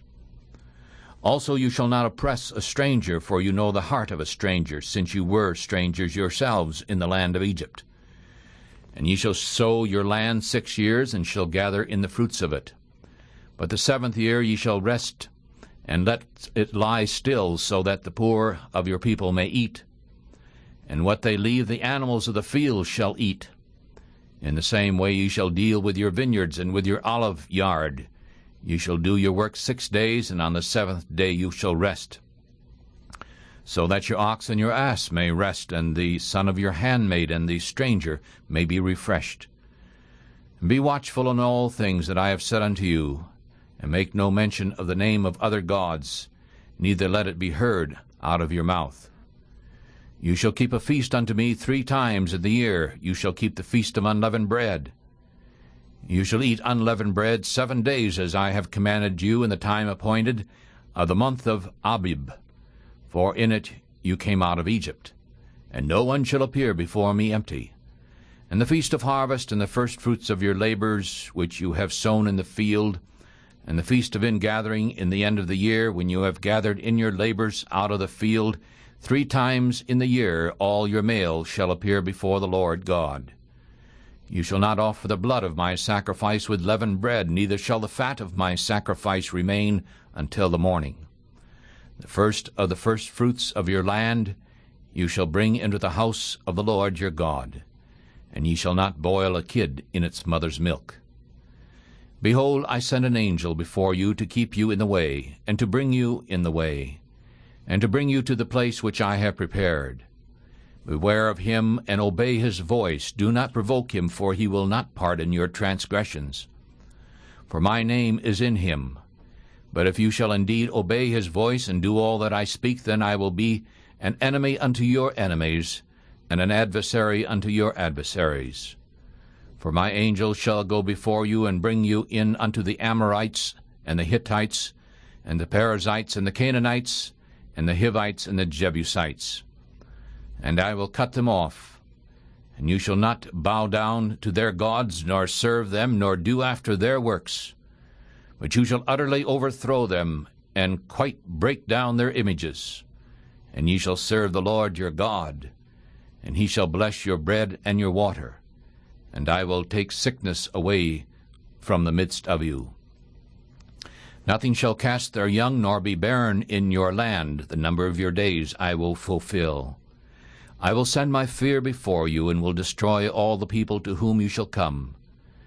And I will make all your enemies turn their backs to you. And I will send hornets before you, which shall drive out the Hivite, and the Canaanite, and the Hittite before you. I will not drive them out from before you in 1 year, lest the land become a waste, and the beasts of the field multiply against you. By little and little I will drive them out from before you, until you have increased and inherit the land. And I will stretch your bounds from the Red Sea even unto the sea of the Philistines, and from the desert to the river. For I will deliver the inhabitants of the land into your hand, and you shall drive them out before you.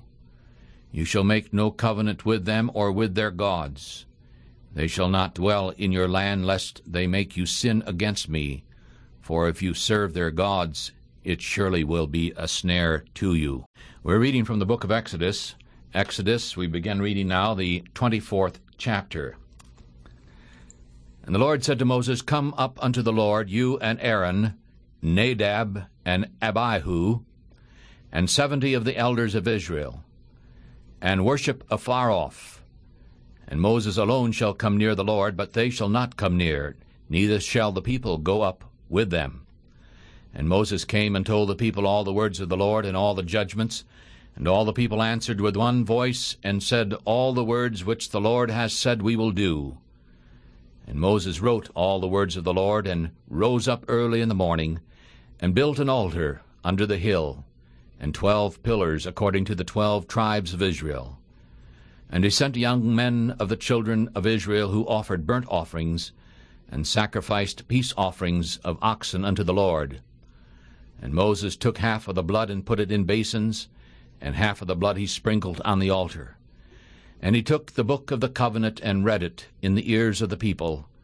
And they said, All that the Lord has said we will do, and we will be obedient. And Moses took the blood, and sprinkled it on the people, and said, Behold, the blood of the covenant, which the Lord has made with you concerning all these words. Then Moses went up, and Aaron, and Nadab, and Abihu, and 70 of the elders of Israel.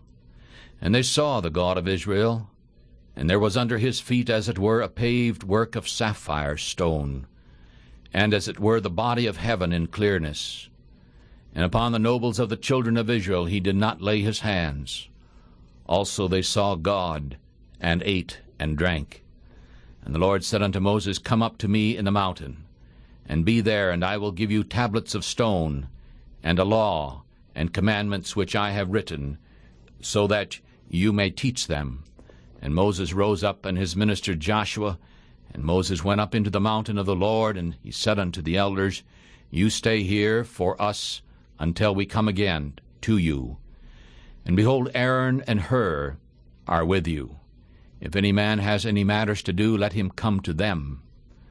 And Moses went up into the mountain, and a cloud covered the mountain. And the glory of the Lord abode upon Mount Sinai, and the cloud covered it 6 days. And the 7th day he called to Moses out of the midst of the cloud, and the sight of the glory of the Lord was like devouring fire on the top of the mountain in the eyes of the children of Israel. And Moses went into the midst of the cloud and went up into the mountain. And Moses was in the mountain 40 days and 40 nights. Exodus chapter 25. And the Lord spoke to Moses, saying, Speak to the children of Israel, that they bring me an offering. You shall take an offering from every man that gives it willingly with his heart. And this is the offering which ye shall take of them, gold and silver and brass, and blue and purple and scarlet and fine linen and goat's hair, and ram's skins dyed red, and badger's skins and acacia wood, oil for the light, spices for anointing oil, and for sweet incense, onyx stones and stones to be set in the ephod in the breastplate. And let them make me a sanctuary, so that I may dwell among them, according to all that I show you after the pattern of the tabernacle, and the pattern of the instruments of it, even so ye shall make it. And they shall make an ark of acacia wood. 2.5 cubits shall be the length of it, and 1.5 cubits the breadth of it, and 1.5 cubits the height of it. And ye shall overlay it with pure gold. You shall overlay it within and without, and shall make upon it a crown of gold round about, and ye shall cast 4 rings of gold for it, and put them in the 4 corners of it. And 2 rings shall be in the one side of it, and 2 rings in the other side of it. And ye shall make staves of acacia wood, and overlay them with gold. And ye shall put the staves into the rings by the sides of the ark, so that the ark may be carried with them. And the staves shall be in the rings of the ark, and they shall not be taken from it. And ye shall put into the ark the testimony which I shall give you. And ye shall make a mercy seat of pure gold. 2.5 cubits shall be the length of it, and 1.5 cubits the breadth of it. And ye shall make 2 cherubims of gold. Of beaten work ye shall make them, in the 2 ends of the mercy seat. And make 1 cherub on the one end, and the other cherub on the other end. From the mercy seat ye shall make the cherubims on the 2 ends of it. And the cherubim shall stretch forth their wings on high, covering the mercy seat with their wings. And their faces shall look one to another toward the mercy seat, and the cherubims shall be there. And ye shall put the mercy seat above upon the ark, and ye shall put the testimony that I shall give you in the ark. And I will meet with you there, and I will talk with you from above the mercy seat, from between the 2 cherubims, which are upon the ark of the testimony, of all things which I give you in commandment to the children of Israel. You shall also make a table of acacia wood. 2 cubits shall be the length of it, and 1 cubit the breadth of it, and 1.5 cubits shall be its height. And you shall overlay the table with pure gold, and make to this a crown of gold around about. And ye shall make for it 4 rings of gold, and put the rings in the 4 corners that are on the 4 feet of it. The rings shall be adjoining the border as places for the staves to carry the table. And ye shall make the staves of acacia wood, and overlay them with gold, so that the table may be carried with them. And ye shall make the dishes of it, and spoons of it, and covers of it, and bowls of it, and pitchers of it. You shall make them of pure gold, and ye shall set upon the table showbread before me always. And ye shall make a lampstand of pure gold. The lampstand shall be made of beaten work. Its shaft and its branches, its bowls, its knobs, and its blossoms shall be of the same. And 6 branches shall come out of the sides of it, 3 branches of the lampstand out of the one side, and 3 branches of the lampstand out of the other side. 3 bowls shall be made like almonds, with a knob and a blossom in one branch, and 3 bowls shall be made like almonds in the other branch, with a knob and a blossom. So in the 6 branches that come out of the lampstand shall it be. And in the lampstand shall be 4 bowls made like almonds, with their knobs and their blossoms. And there shall be a knob under 2 branches of the same, and a knob under 2 branches of the same, and a knob under 2 branches of the same, according to the 6 branches that proceed out of the lampstand. Their knobs and their branches shall be of the same, all of it shall be one beaten work of pure gold. And ye shall make the 7 lamps of it, and they shall light the lamps of it, so that they may give light over the face of it. And the tongs of it and its snuff dishes shall be of pure gold. And he shall make of it a talent of pure gold, with all the vessels. And look that you make them after their pattern, which was shown you in the mountain. Exodus chapter 26. Moreover, you shall make the tabernacle with 10 curtains of fine twined linen, and pure, purple, and scarlet, blue. Ye shall make them with cherubims of the work of a cunning workman. The length of one curtain shall be 28 cubits, and the breadth of one curtain 4 cubits. And every one of the curtains shall have one measure. The 5 curtains shall be coupled together to one another, and the other 5 curtains shall be coupled to one another, and ye shall make loops of blue upon the edge of the one curtain at the edge of the set. And likewise ye shall do in the border of the curtain that is outermost in the second set. You shall make 50 loops in the one curtain, and ye shall make 50 loops in the edge of the curtain that is in the coupling of the second, so that the loops may take hold of one another. Ye shall make 50 clasps of gold, and couple the curtains together with the clasps, and it shall be one tabernacle. And ye shall make curtains of goat's hair, to be a covering upon the tabernacle. Ye shall make 11 curtains. The length of one curtain shall be 30 cubits, the breadth of one curtain 4 cubits, and the 11 curtains shall be all of one measure. And ye shall couple 5 curtains by themselves, and 6 curtains by themselves, and shall double the 6th curtain in the forefront of the tabernacle.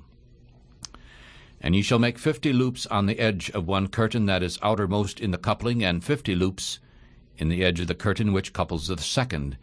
And ye shall make 50 clasps of brass, and put the clasps into the loops, and couple the tent together, so that it may be all one.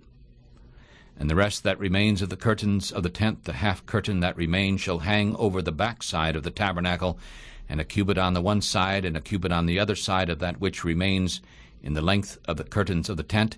It shall hang over the sides of the tabernacle, on this side and on that side, to cover it. And ye shall make a covering for the tent of ram skins, dyed red, and a covering above of badgers' skins. And ye shall make boards for the tabernacle of acacia wood standing up. 10 cubits shall be the length of a board, and a cubit and a half shall be the breadth of one board.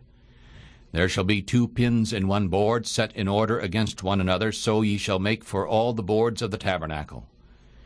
And ye shall make the boards for the tabernacle, 20 boards on the south side southward. And ye shall make 40 sockets of silver under the 20 boards, 2 sockets under one board for its 2 pins, and 2 sockets under another board for its 2 pins. And for the second side of the tabernacle on the north side there shall be 20 boards, and there 40 sockets of silver, 2 sockets under one board, and 2 sockets under another board. And for the sides of the tabernacle westward ye shall make 6 boards, and ye shall make 2 boards for the corner of the tabernacle in the 2 sides. And they shall be coupled together beneath, and they shall be coupled together above the head of it unto one ring. So it shall be for both of them. They shall be for the 2 corners.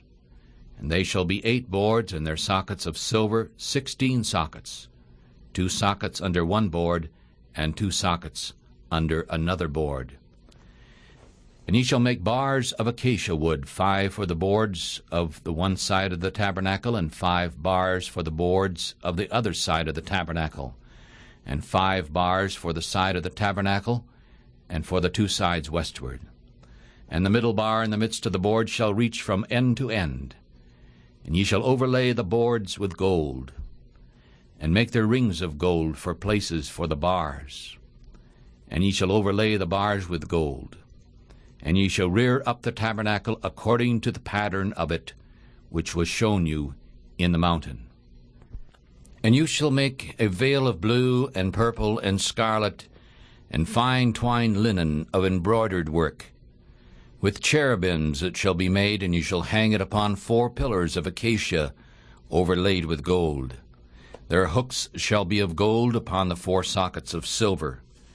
And you shall hang up the veil under the clasps, that you may bring the ark of the testimony in there within the veil. And the veil shall divide unto you between the holy place and the most holy. And ye shall put the mercy seat upon the ark of the testimony in the most holy place. And ye shall set the table outside the veil, and the lampstands over against the table on the side of the tabernacle toward the south. And ye shall put the table on the north side, and ye shall make a hanging for the door of the tent of blue and purple and scarlet, and fine twined linen, worked with needlework. And ye shall make 5 pillars of acacia wood for the hanging, and overlay them with gold. Their hooks shall be of gold, and ye shall cast 5 sockets of brass for them. Exodus chapter 27. And you shall make an altar of acacia wood, 5 cubits long and 5 cubits broad. The altar shall be square, the height of it shall be 3 cubits, and ye shall make the horns of it upon the 4 corners of it. Its horns shall be of the same, and ye shall overlay it with brass, and ye shall make its pans to receive its ashes, and shovels, and its basins, and its flesh hooks, and its fire pans. And all the vessels of it you shall make of brass. And ye shall make for it a grate of network of brass. And upon the net ye shall make 4 brass rings in the 4 corners of it, and ye shall put it under the compass of the altar beneath, so that the net may be even in the midst of the altar. And ye shall make staves for the altar, staves of acacia wood, overlay them with brass. And the stave shall be put into the rings, and the stave shall be upon the 2 sides of the altar to carry it. And ye shall make hollow with boards, as it was shown you in the mountain, so shall they make it. And ye shall make the court of the tabernacle. For the south side southward there shall be hangings for the court of fine twined linen, of 100 cubits long for one side. And the 20 pillars of it and their 20 sockets shall be of brass. The hooks of the pillars and their bands shall be of silver. And likewise for the north side in length there shall be hangings of 100 cubits long, and it shall be 20 pillars, and their 20 sockets shall be of brass, and the hooks of the pillars and their bands shall be of silver. And for the breadth of the court on the west side shall be hangings of 50 cubits. Their pillars shall be 10, and their sockets 10, and the breadth of the court on the east side eastward shall be 50 cubits. The hangings of one side shall be 15 cubits. Their pillars shall be 3, and their sockets 3. And on the other side shall be hangings of 15 cubits. Their pillars shall be 3, and their sockets 3. And for the gate of the court shall be a hanging of 20 cubits, of blue and purple and scarlet, and fine twined linen, worked with needlework. And their pillars shall be 4, and their sockets 4, and all the pillars round about the court shall be banded with silver, and their hooks shall be of silver, and their sockets of brass. And the length of the court shall be 100 cubits, and the breadth 50 cubits everywhere, and the height 5 cubits of fine twined linen. And their sockets shall be of brass. And all the vessels of the tabernacle, and all the service of it, and all the pins of it, and all the pins of the court shall be of brass. And ye shall command the children of Israel that they bring you pure olive oil, beaten for the light, to cause the lamp to burn always.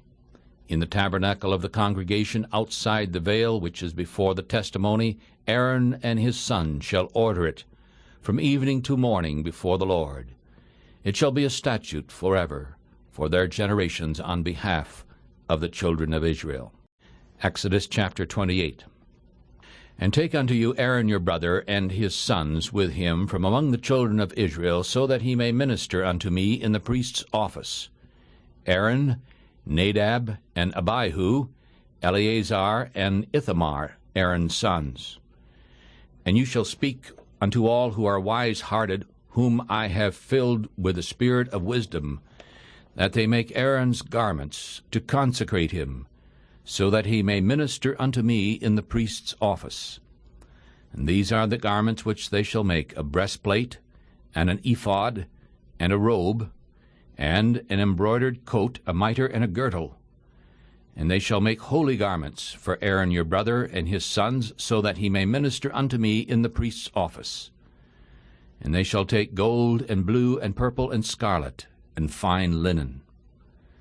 And they shall make the ephod of gold, of blue, and of purple, of scarlet, and fine twined linen, with embroidered work. It shall have the 2 shoulder pieces of it joined at the 2 edges of it, and so it shall be joined together. And the embroidered girdle of the ephod, which is upon it, shall be of the same according to the work of it, of gold, of blue, and purple, and scarlet, and fine twined linen.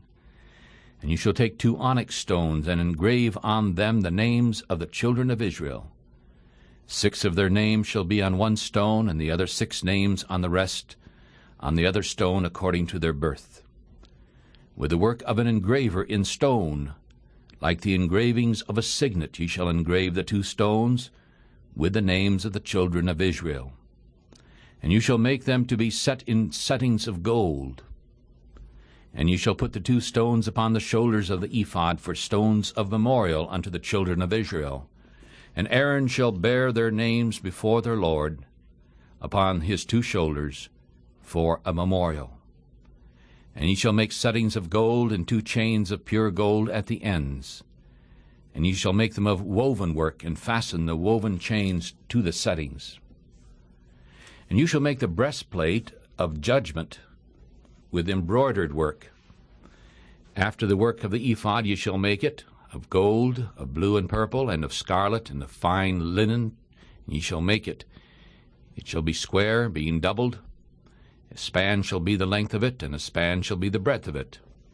And ye shall set it in settings of stone, 4 rows of stone. The first row shall be a sardius, a topaz, and a carbuncle. This shall be the first row. The second row shall be an emerald, a sapphire, and a diamond. And the third row shall be an opal, an agate, and an amethyst. And the fourth row a beryl, and an onyx, and a jasper. They shall be set in gold in their fillings. And the stones shall be with the names of the children of Israel, 12 according to their names, like the engravings of a signet. And they shall be each one with his name, according to the 12 tribes. And you shall make chains upon the breastplate at the ends, of woven work of pure gold, and ye shall make upon the breastplate 2 rings of gold, and shall put the 2 rings on the 2 ends of the breastplate. And ye shall put the 2 woven chains of gold in the 2 rings which are on the ends of the breastplate. And the other 2 ends of the 2 woven chains ye shall fasten in the 2 settings, and put them on the shoulder pieces of the ephod before it. And ye shall make 2 rings of gold, and ye shall put them upon the 2 ends of the breastplate in the border of it, which is in the side of the ephod inward.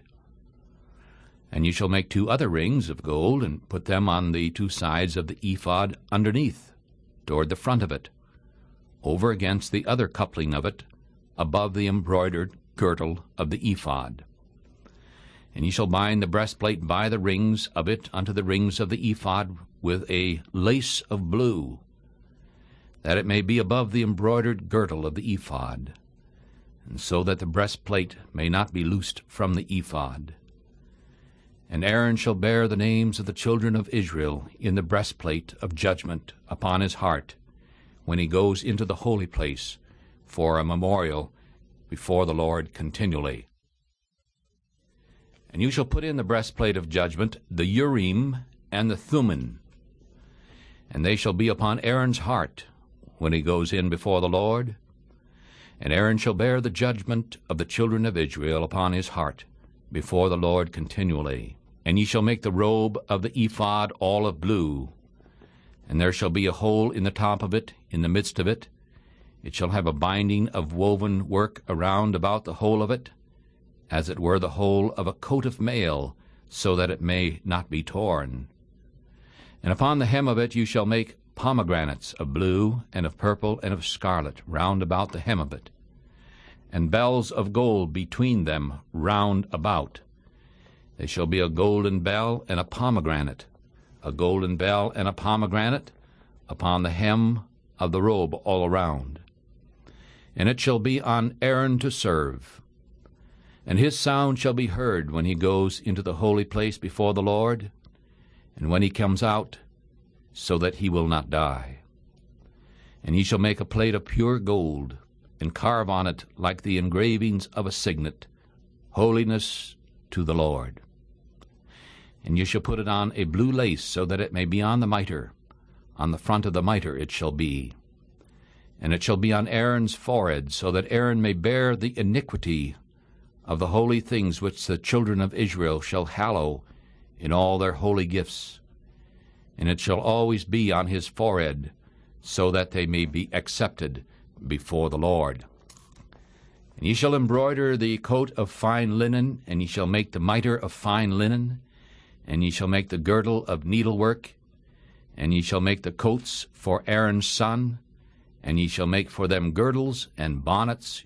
You shall make for them for glory and for beauty. And you shall put them upon Aaron your brother and his sons with him. And you shall anoint them and consecrate them and sanctify them, so that they may minister unto me in the priest's office. And ye shall make them linen breeches to cover their nakedness. From the loins even to the thighs they shall reach. And they shall be upon Aaron and upon his sons, when they come in unto the tabernacle of the congregation, or when they come near the altar to minister in the holy place, so that they do not bear the iniquity and die. It shall be a statute forever unto him and his seed after him. Exodus chapter 29. We're reading from the book of Exodus, chapter 29. And this is a thing that ye shall do to them, to hallow them, to minister unto me in the priest's office. Take 1 young bull and 2 rams without blemish, and unleavened bread, and cakes unleavened mixed with oil, and wafers unleavened anointed with oil. And you shall make them of wheat flour. And ye shall put them into 1 basket, and bring them in the basket with the bull and the 2 rams. And ye shall bring Aaron and his sons to the door of the tabernacle of the congregation, and shall wash them with water. And ye shall take the garments, and put the coat upon Aaron, and the robe of the ephod, and the ephod and the breastplate, and gird him with the embroidered girdle of the ephod. And ye shall put the mitre upon his head, and put the holy crown upon the mitre. Then ye shall take the anointing oil, and pour it upon his head, and anoint him. And you shall bring his sons, and put coats upon them, and ye shall gird them with girdles, Aaron and his sons, and put bonnets on them, and the priest's office shall be theirs for an everlasting statute. And ye shall consecrate Aaron and his sons. And ye shall cause a bull to be brought before the tabernacle of the congregation, and Aaron and his sons shall put their hands upon the head of the bull. And ye shall kill the bull before the Lord, by the door of the tabernacle of the congregation. And ye shall take of the blood of the bull, and put it upon the horns of the altar with your finger, and pour all the blood beside the bottom of the altar. And ye shall take all the fat that covers the inward parts, and the caul above the liver, and the 2 kidneys, and that fat which is upon them, and burn them upon the altar. But the flesh of the bull, and its skin, and its dung, ye shall burn with fire outside the camp, for it is a sin offering. And you shall also take 1 ram, and Aaron and his sons shall put their hands upon the head of the ram. And ye shall kill the ram, and ye shall take its blood, and sprinkle it all around upon the altar.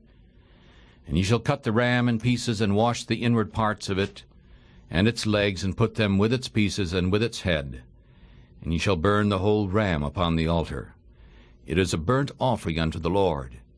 It is a sweet savour, an offering made by fire unto the Lord. And you shall take the other ram, and Aaron and his son shall put their hands upon the head of the ram. Then ye shall kill the ram, and take of its blood, and put it upon the tip of the right ear of Aaron, and upon the tip of the right ear of his sons, and upon the thumb of their right hand, and upon the great toe of the right foot, and sprinkle the blood upon the altar round about. And ye shall take of the blood that is upon the altar, and of the anointing oil, and sprinkle it upon Aaron, and upon his garments, and upon his sons, and upon the garments of his sons with him. And he shall be hallowed, and his garments, and his sons' garments with him. Also you shall take from the ram the fat and the rump, and the fat that covers the inward parts, and the caul above the liver, and the 2 kidneys, and the fat that is upon them, and the right shoulder, for it is a ram of consecration. And 1 loaf of bread, and 1 cake of oiled bread, and 1 wafer out of the basket of the unleavened bread, that is before the Lord. And you shall put all in the hands of Aaron and in the hands of his son, and shall wave them for a wave offering before the Lord. And ye shall receive them from their hands, and burn them upon the altar for a burnt offering, for a sweet savour before the Lord. It is an offering made by fire unto the Lord. And you shall take the breast of the ram of Aaron's consecration, and wave it for a wave offering before the Lord. And it shall be your part, and you shall sanctify the breast of the wave offering, and the shoulder of the heave offering, which is waved, which is heaved up, of the ram of the consecration, of that which is for Aaron, and of that which is for his sons. And it shall be Aaron's and his sons by a statute forever from the children of Israel, for it is a heave offering. And it shall be a heave offering from the children of Israel of the sacrifices of their peace offerings, even their heave offering unto the Lord. And the holy robes of Aaron shall be his sons after him, to be anointed in them and consecrated in them. And 1 of his sons that is priest in his place shall put them on 7 days, and when he comes into the tabernacle of the congregation to minister in the holy place. And ye shall take the ram of the consecration, and boil its flesh in the holy place. And Aaron and his son shall eat the flesh of the ram, and the bread that is in the basket by the door of the tabernacle of the congregation. And they shall eat those things with which the atonement was made, to consecrate and to sanctify them. But a stranger shall not eat of them, because they are holy. And if any of the flesh of the consecrations or of the bread remains until the morning, then you shall burn the remainder with fire. It shall not be eaten, because it is holy. And so ye shall do unto Aaron and to his sons, according to all things which I have commanded you. You shall consecrate them 7 days. And ye shall offer every day a bull for a sin offering for atonement. And ye shall cleanse the altar when you have made an atonement, and ye shall anoint it to sanctify it. You shall make an atonement for the altar 7 days, and sanctify it. And it shall be a most holy altar. Whatever touches the altar shall be holy. Now this is what you shall offer upon the altar: 2 lambs of the first year, day by day, forever. The 1 lamb you shall offer in the morning, and the other lamb you shall offer in the evening. And with the 1 lamb 1/10 part of a flour mixed with the 4th part of a hin of beaten oil, and the 4th part of a hin of wine for a drink offering. And ye shall offer the other lamb at evening, and shall do according it to the meal offering of the morning, and according to the drink offering for a sweet smell, an offering made by fire unto the Lord.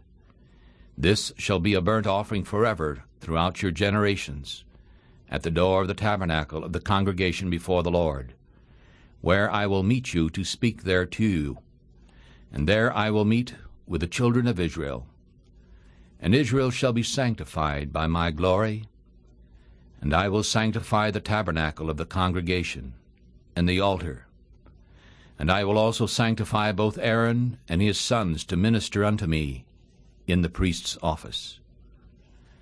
And I will dwell amongst the children of Israel, and will be their God. And they shall know that I am the Lord their God, who brought them forth out of the land of Egypt, so that I may dwell amongst them. I am the Lord their God. Exodus chapter 30. And ye shall make an altar to burn incense upon. Ye shall make an altar of acacia wood. A cubit shall be the length of it, and a cubit the breadth of it. It shall be square, and 2 cubits shall be the height of it.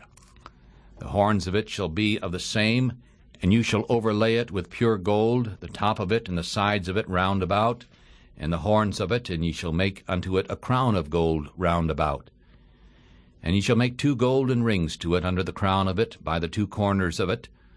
Upon the 2 sides of it you shall make it. And they shall be for places for the staves to bear it with. And ye shall make the staves of acacia wood, and overlay them with gold. And ye shall put it before the veil that is by the ark of the testimony. in front of the mercy seat that is over the testimony, where I will meet with you. And Aaron shall burn sweet incense on it every morning.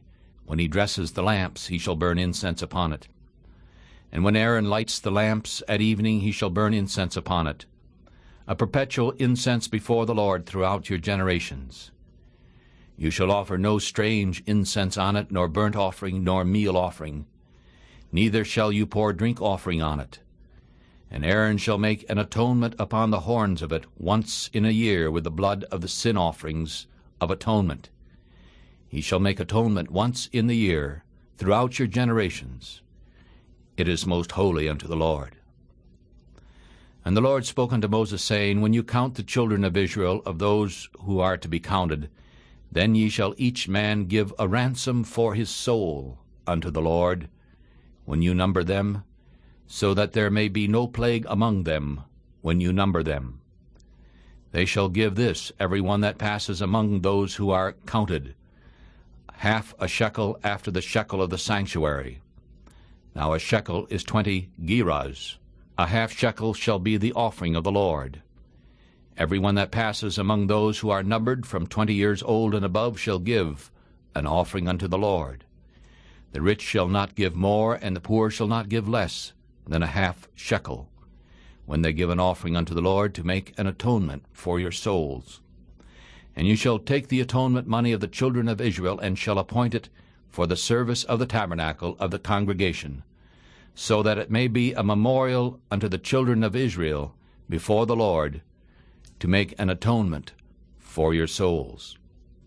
And the Lord spoke unto Moses, saying, Ye shall also make a laver of brass, and its foot also of brass for washing, and ye shall put it between the tabernacle of the congregation and the altar.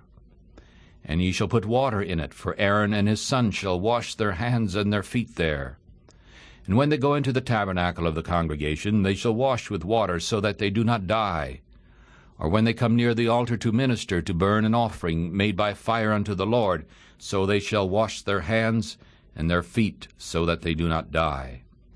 And it shall be a statute forever to them, to him and to his seed, throughout their generations.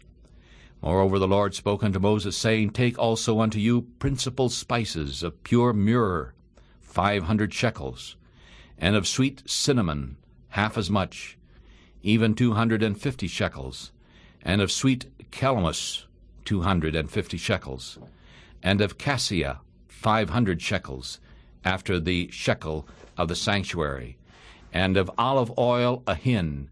And you shall make it an oil of holy ointment, an ointment compound after the art of the perfumer. It shall be a holy anointing oil.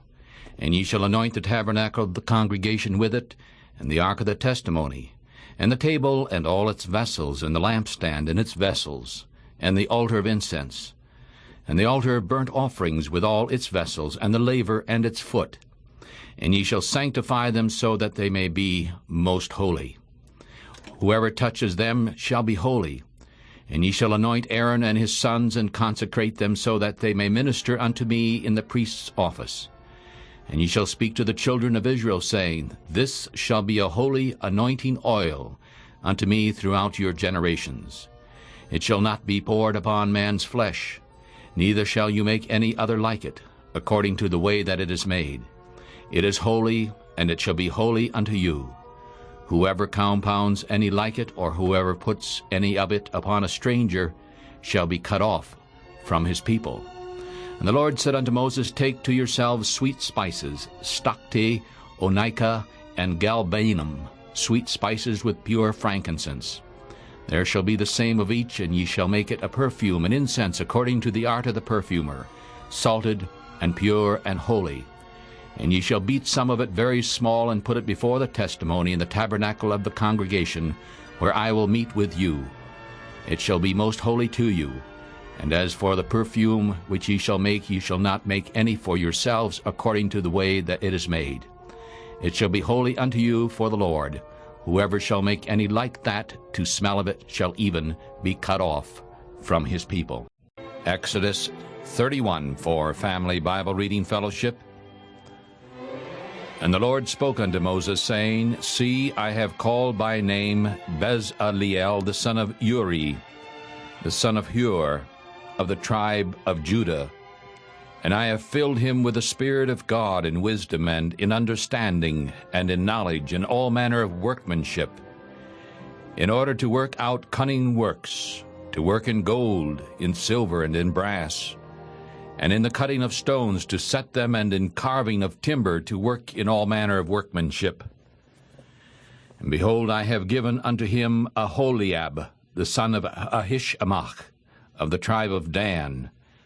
And I have put wisdom in the hearts of all those who are wise-hearted, so that they may make all that I have commanded you: the tabernacle of the congregation, and the ark of the testimony, and the mercy seat that is upon it, and all the vessels of the tabernacle, and the table and its vessels, and the pure lampstand with all its vessels, and the altar of incense, and the altar of burnt offering with all its vessels, and the laver and its foot, and the cloths of service, and the holy garments for Aaron the priests, and the garments of his sons, the minister in the priest's office, and the anointing oil, and the sweet incense for the holy place. According to all that I have commanded you, they shall do. And the Lord spoke unto Moses, saying, Speak also to the children of Israel, saying, Verily ye shall keep my Sabbaths, for it is a sign between me and you throughout your generations, so that you may know that I am the Lord, who sanctifies you. You shall keep the Sabbath, therefore, for it is holy unto you. Every one that defiles it shall surely be put to death. For whoever does any work in it, that soul shall be cut off from among his people. 6 days may work be done, but in the 7th is the Sabbath day, a Sabbath of rest, holy to the Lord. Whoever does any work in the Sabbath day, he shall surely be put to death. Therefore the children of Israel shall keep the Sabbath, to observe the Sabbath throughout their generations, for an everlasting covenant. It is a sign between me and the children of Israel forever. For in 6 days the Lord made heaven and earth, and on the 7th day he rested and was refreshed. And he gave unto Moses, when he had made an end of speaking with him upon Mount Sinai, 2 tablets of testimony, tablets of stone, written with the finger of God. Chapter 32, Exodus chapter 32. And when the people saw that Moses delayed to come down from the mountain, the people gathered themselves together unto Aaron, and said unto him, Up, make us gods who shall go before us. For as this man Moses, the man who brought us up out of the land of Egypt, we do not know what has become of him. And Aaron said to them, Break off the golden earrings which are in the ears of your wives, of your sons and your daughters, and bring them unto me. And all the people broke off the golden earrings which were in their ears, and brought them to Aaron. And he received them at their hand, and fashioned it with an engraving tool, after he had made it a molten calf. And they said, These are your gods, O Israel, who brought you up out of the land of Egypt. And when Aaron saw it, he built an altar before it. And Aaron made proclamation and said, Tomorrow is a feast to the Lord. And they rose up early on the next day, and offered burnt offerings, and brought peace offerings. And the people sat down to eat and to drink, and rose up to play. And the Lord said to Moses, Go, get down, for your people whom you brought out of the land of Egypt have corrupted themselves. They have turned aside quickly out of the way which I commanded them. They have made them a molten calf, and have worshipped it, and have sacrificed to it, and said, These are your gods, O Israel, who have brought you up out of the land of Egypt. And the Lord said to Moses, I have seen this people, and behold, it is a stiff-necked people. Now therefore let me alone, so that my wrath may become hot against them, so that I may consume them, and I will make of you a great nation. And Moses prayed to the Lord his God, and said, Lord, why doth thy wrath become hot against thy people, whom thou hast brought forth out of the land of Egypt, with great power and with a mighty hand?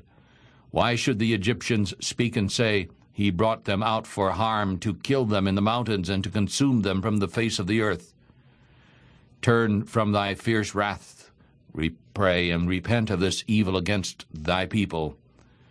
Remember Abraham and Isaac and Israel, thy servants, to whom thou didst swear by thine own self, and said unto them, I will multiply your seeds as the stars of the heavens, and all this land that I have spoken of will I give unto your seed, and they shall inherit it forever. And the Lord repented of the evil which he spoke of doing unto his people. And Moses turned and went down from the mountain, and the 2 tablets of the testimony were in his hand. The tablets were written on both sides, on the one side and on the other side were they written. And the tablets were the work of God, and the writing was the writing of God, engraved upon the tablets. And when Joshua heard the noise of the people as they shouted, he said to Moses, There is a noise of war in the camp. And he said, It is not the voice of those who shout for mastery, neither is it the voice who cry from being overcome, but I hear the noise of those who sing. And as soon as he came near the camp, he saw the calf and the dancing. And Moses' anger became hot, and he threw the tablets out of his hands and broke them at the bottom of the mountain. And he took the calf which they had made and burned it in the fire and ground it to powder and dropped it upon the water and made the children of Israel drink of it. And Moses said unto Aaron, What did this people do unto you, that you have brought so great a sin upon them? And Aaron said, Let not the anger of my Lord become hot. You know the people, that they are set on mischief. For they said to me, Make us gods who shall go before us. For as for this Moses, the man that brought us up out of the land of Egypt, we do not know what has become of him. And I said to them, Whoever has any gold, let them break it off. And so they gave it to me, and then I threw it into the fire, and there came out this calf. When Moses saw that the people were naked, for Aaron had made them naked unto their shame among their enemies, then Moses stood in the gate of the camp and said, Who is on the Lord's side? Let him come unto me. And all the sons of Levi gathered themselves to him. And he said to them, Thus saith the Lord God of Israel, Each man put his sword by his side, and go in and out from gate to gate throughout the camp, and kill every man his brother, and every man his companion, and every man his neighbor. And the children of Levi did according to the word of Moses, and there fell of the people that day about 3,000 men. For Moses had said, Consecrate yourself today to the Lord, even every man upon his son and upon his brother, so that he may bless you with a blessing this day. And on the next day Moses said to the people, You have sinned a great sin. And now I will go up unto the Lord, perhaps I will make an atonement for your sin. And Moses returned to the Lord and said, Oh, this people have sinned a great sin, Lord, and have made them gods of gold. Yet now wilt thou forgive their sins? And if not, I pray thee, blot me out of thy book which thou hast written. And the Lord said to Moses, Whoever has sinned against me, I will blot him out of my book. Therefore now go, lead the people to the place of which I have spoken to you. Behold, my angel shall go before you. Nevertheless, in the day when I will visit their sin upon them. And the Lord plagued the people because they made the calf which Aaron made. Chapter 33. We're reading from the book of Exodus, chapter 33. And the Lord said to Moses, Depart and go up from here, you and the people whom you have brought up out of the land of Egypt, unto the land which I swore unto Abraham, and to Isaac, to Jacob, saying, Unto your seed I will give it. And I will send an angel before you, and I will drive out the Canaanite, and the Amorite, and the Hittite, and the Perizzite, and the Hivite, and the Jebusite, and he will bring you into a land flowing with milk and honey. For I will not go up in the midst of you, for you are a stiff-necked people, lest I consume you in the way. And when the people heard these evil tidings, they mourned. And no man put his ornaments on himself, for the Lord had said unto Moses, Say unto the children of Israel, You are a stiff-necked people. I will come up into the midst of you in a moment and consume you. Therefore now put off your ornaments from you, that I may know what to do with you. And the children of Israel stripped themselves of their ornaments by Mount Horeb. And Moses took the tabernacle and pitched it outside the camp, afar off from the camp, and called it the tabernacle of the congregation. And every one who sought the Lord went out to the tabernacle of the congregation which was outside the camp. And when Moses went out to the tabernacle, all the people rose up, and each man stood at his tent door and looked after Moses until he had gone into the tabernacle. And it came to pass, as Moses went into the tabernacle, the cloudy pillar descended and stood at the door of the tabernacle. And the Lord talked with Moses. And all the people saw the cloudy pillar stand at the tabernacle door. And all the people rose up and worshipped, each man in his tent door. And the Lord spoke to Moses face to face, as a man speaks to his friend. And he turned again to the camp. But his servant Joshua the son of Nun, a young man, did not leave the tabernacle. And Moses said to the Lord, Behold, thou sayest unto me, Bring up this people, and thou hast not let me know whom thou wilt send with me. Yet thou hast said, I know you by name, and you have also found grace in my sight. Now therefore, I pray thee, if I have found grace in thy sight, show me now thy way, that I may know thee, that I may find grace in thy sight. And consider that this nation is thy people. And he said, My presence shall go with you, and I will give you rest. And he said to him, If thy presence does not go with me, do not carry us up from here. For in what shall it be known here that I and thy people have found grace in thy sight? Is it not in the fact that thou goest with us? So we shall be separated, I and thy people, from all the people that are upon the face of the earth. And the Lord said to Moses, I will do this thing also that you have spoken, for you have found grace in my sight, and I know you by name. And he said, I beseech thee, show me thy glory. And the Lord said, I will make all my goodness to pass before you, and I will proclaim the name of the Lord before you. And I will be gracious unto whom I will be gracious, and I will show mercy on whom I will show mercy. And he said, You cannot see my face, for there shall no man see me and live. And the Lord said, Behold, there is a place by me, and you shall stand upon a rock.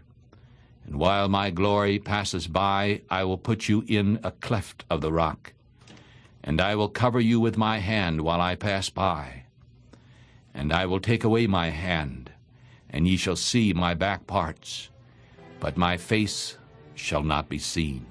Exodus chapter 34. And the Lord said to Moses, Cut out 2 tablets of stone like the first. And I will write upon these tablets the words that were in the first tablets which you broke. And be ready in the morning, and come up in the morning to Mount Sinai, and present yourself there to me in the top of the mountain. And no man shall come up with you, neither let any man be seen throughout all the mountain, neither let the flocks nor herds feed before that mountain. And he cut out 2 tablets of stone like the first, and Moses rose up early in the morning, and went up unto Mount Sinai, as the Lord had commanded him, and took in his hand the 2 tablets of stone.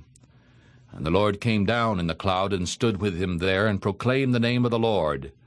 And the Lord passed by before him, and proclaimed, the Lord God, merciful and gracious, long-suffering, and abundant in goodness and truth, keeping mercy for thousands, forgiving iniquity and transgression and sin, and who will by no means clear the guilty, visiting the iniquity of the fathers upon the children, and upon the children's children unto the 3rd and 4th generation. And Moses made haste, and bowed his head toward the earth, and worshipped. And he said, If now I have found grace in thy sight, O Lord, I pray thee, let my Lord go among us, for it is a stiff-necked people. I will do marvels such as have not been done in all the earth, nor in any nation. And all the people among whom you are shall see the work of the Lord. For it is a terrible thing that I will do with you. Observe that which I command you this day. Behold, I drive out before you the Amorite, and the Canaanite, and the Hittite, and the Perizzite, and the Hivite, and the Jebusite. Take heed to yourself, lest you make a covenant with the people of the land where you go, lest it be for a snare in the midst of you. But you shall destroy their altars, and break their images, and cut down their groves. For you shall worship no other God, for the Lord, whose name is jealous, is a jealous God, lest you make a covenant with the inhabitants of the land, and they go whoring after their gods, and do sacrifice to their gods, and call you and eat of his sacrifice. And lest you take from their daughters for your sons, and their daughters go whoring among their gods, and make your sons go whoring after their gods. You shall make no molten gods. You shall keep the feast of unleavened bread. Ye shall eat unleavened bread 7 days, as I commanded you in the time of the month of Abib. For in the month of Abib you came out from Egypt. All that opens the womb is mine, and every firstling among your cattle, ox or sheep, is mine. But the firstling of an ass you shall redeem with a lamb. And if you do not redeem it, then ye shall break its neck. All the firstborn of your sons you shall redeem, and none shall appear before me empty. You shall work 6 days, but on the 7th day ye shall rest. In plowing time and in harvest ye shall rest. And you shall observe the feast of weeks of the firstfruits of wheat harvest, and the feast of ingathering at the year's end. 3 times in the year your men children shall appear before the Lord God, the God of Israel. For I will cast out the nations before you, and enlarge your borders. Neither shall any man desire your land when ye shall go up to appear before the Lord your God 3 times in the year. You shall not offer the blood of my sacrifice with leaven. Neither shall the sacrifice of the feast of the Passover be left to the morning. The first of the firstfruits of your land you shall bring to the house of the Lord your God.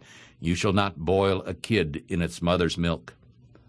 And the Lord said to Moses, Write these words, for after the tenor of these words I have made a covenant with you and with Israel. And he was there with the Lord 40 days and 40 nights. He neither ate bread nor drank water. And he wrote upon the tablets the words of the covenant, the 10 commandments. And it came to pass, when Moses came down from Mount Sinai with the 2 tablets of testimony in Moses' hands, when he came down from the mountain, that Moses did not know that the skin of his face shone while he talked with him.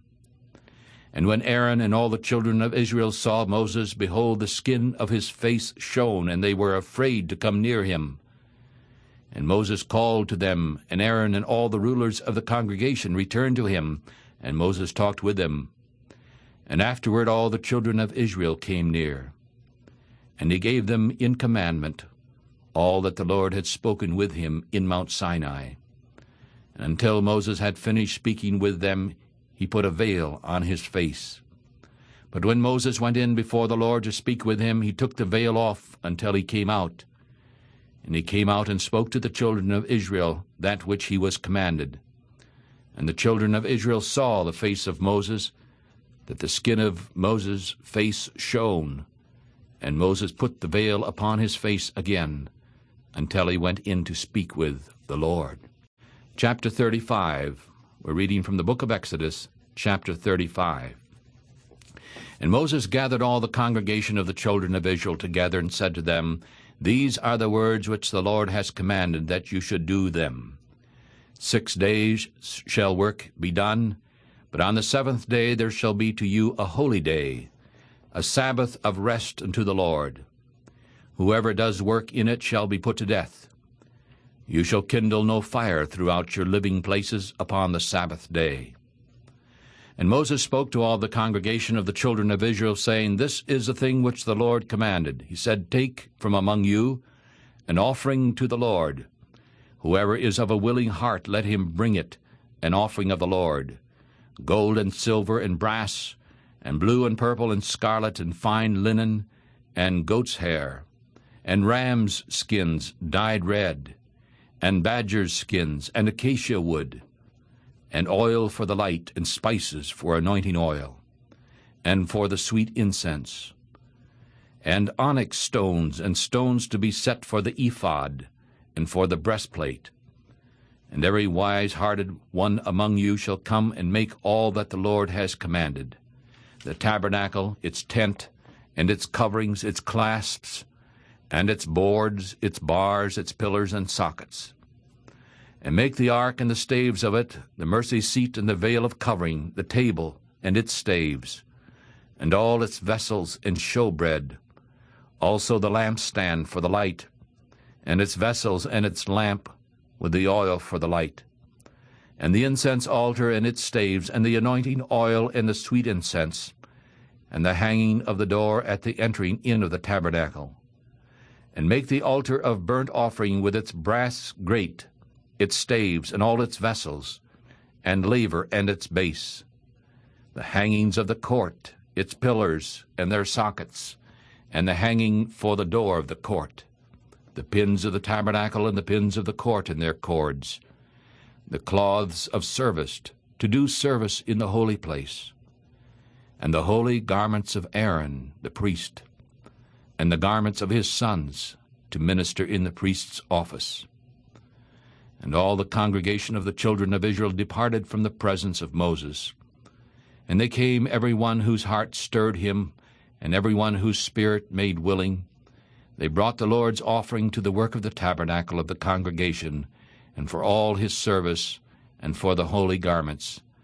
And they came, both men and women, as many as were willing-hearted, bringing bracelets and earrings and rings and tablets, all jewels of gold. And every man that offered gave an offering of gold unto the Lord. And every man with whom was found blue and purple and scarlet and fine linen, and goat's hair and red skins of rams and badger skins, brought them.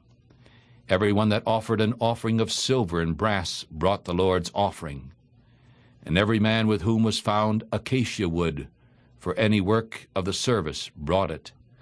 And all the women that were skillful spun with their hands, and brought that which they had spun, of blue, and of purple, and of scarlet, and of fine linen.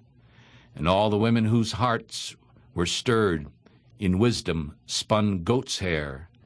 And all the rulers brought onyx stones, and stones to be set for the ephod and for the breastplate. And they brought spice and oil for the light, and for the anointing oil, and for the sweet incense. And the children of Israel brought a willing offering unto the Lord, every man and woman whose heart made them willing, to bring for all kinds of work which the Lord had commanded to be made by the hand of Moses. And Moses said to the children of Israel, See, the Lord has called the son of Uri, the son of Hur, by the name Bezaleel, of the tribe of Judah. And he has filled him with the Spirit of God in wisdom, and in understanding, and in knowledge, and in all kinds of work, and to work out skillful works, to work in gold and in silver, and in brass, and in the cutting of stones, to set, and in carving of wood, to make all kinds of skillful work. And he has put in the hearts of these men that they may teach, he and Aholiab, and the son of Ahishamach of the tribe of Dan. And he has filled them with wisdom of heart to work all kinds of work, of the carver, and of the skillful worker, and of the embroiderer, in blue, in purple, in scarlet, and in fine linen, and of the weaver, of those who do any work, and of those who work out artful work. We are reading these days from the book of Exodus. We begin reading today chapter 36. Then Bezaleel and Aholiab worked. And every wise-hearted man in whom the Lord put wisdom and understanding to know how to work all kinds of work for the service of the sanctuary, according to all that the Lord had commanded, worked also. And Moses called Bezaleel and Aholiab, and every wise-hearted man in whose heart the Lord had put wisdom, even every one whose heart stirred him up to come to do the work. And they received all the offerings from Moses, the offerings which the children of Israel had brought for the work of the service of the sanctuary to make it. And they still brought to him free offerings every morning. And all the wise men who worked all the work of the sanctuary came, every man from his work which they made. And they spoke to Moses, saying, The people bring much more than enough for the service of the work which the Lord commanded to make. And Moses gave commandment, and they caused it to be known throughout the camp, saying, Let neither man nor woman make any more work for the offering of the sanctuary. And so the people were kept from bringing. For the stuff which they had was enough for all the work to make it, and too much. And every wise-hearted man among them that worked the work of the tabernacle made 10 curtains of fine twined linen and blue, and purple and scarlet. And he made them cherubims of skillful work. The length of one curtain was 28 cubits, and the breadth of one curtain was 4 cubits. And the curtains were all of one size. And he coupled the 5 curtains to one another, and he coupled the other 5 curtains to one another, and he made loops of blue on the edge of one curtain, from the edge in the coupling. Likewise he made loops in the outermost side, in the coupling of the 2nd curtain.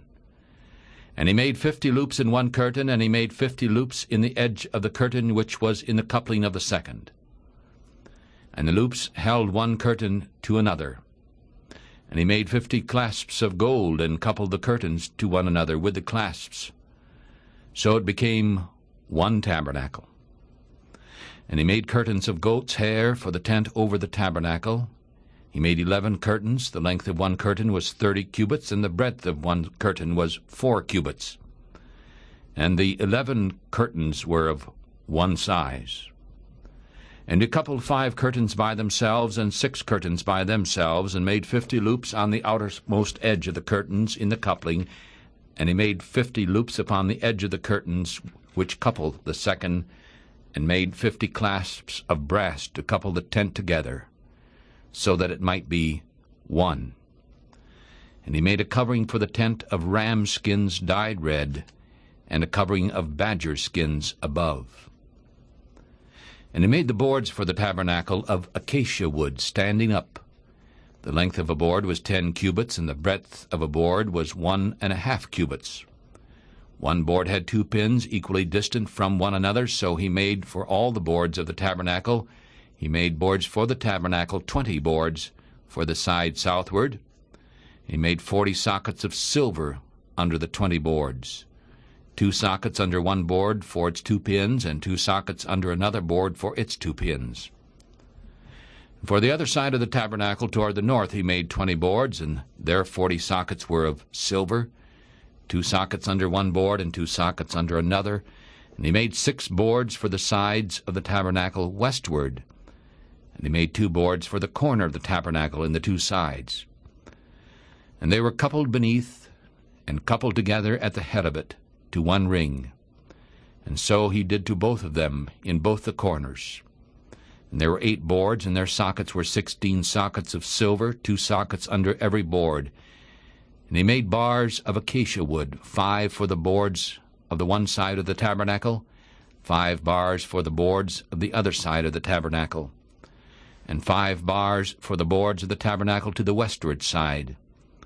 And he made the middle bar to shoot through the boards from one end to the other. And he overlaid the boards with gold, and made their rings of gold to be places for the bars, and overlaid the bars with gold.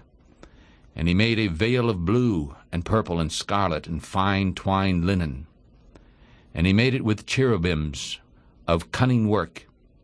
And he made it 4 pillars of acacia wood, overlaid them with gold, and their hooks were of gold.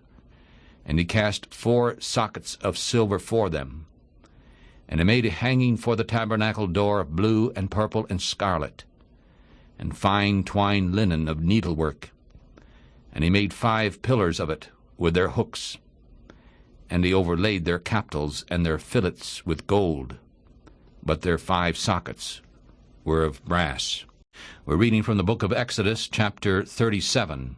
These are instructions that God gave for the making of the tabernacle, and now the response of the people, listing the way that they put the tabernacle together, built it, exactly according to God's instructions, in absolute obedience to every detail. And although it is very detailed reading, yet if we read it with a open mind and heart and listen to the Word of God, a great thing of beauty comes forth. And we imagine this thing of beauty sitting out in that wasteland of the wilderness. It truly is a type of the beauty of God's holiness amidst the wasteland of this world. God's holiness is built into this tabernacle, into every detail of it. God's beauty is built into it, and the grace of God is built into it. We continue reading now chapter 37, Exodus 37, this beautiful thing that God has done for the people in the wilderness. And Bezaleel made the ark of acacia wood. The length of the ark was 2 cubits and a half, and its breadth was 1 cubit and a half, and its height was 1 cubit and a half. And he overlaid the ark with pure gold, inside and out, and made a crown of gold around it. And he cast 4 rings of gold for it, for the corners of it, even 2 rings on the one side of it, and 2 rings on the other side. And he made staves of acacia wood, and overlaid them with gold. And he put the staves into the rings by the sides of the ark, in order to bear the ark. And he made a mercy seat of pure gold. The length of it was 2 cubits and a half, and the breadth of it was 1 cubit and a half. And he made 2 cherubims of gold on the 2 ends of the mercy seat. He made them beaten out of one piece, 1 cherub on the end on this side, another cherub on the end on that other side. And he made the cherubims out of the mercy seat on the 2 ends of it.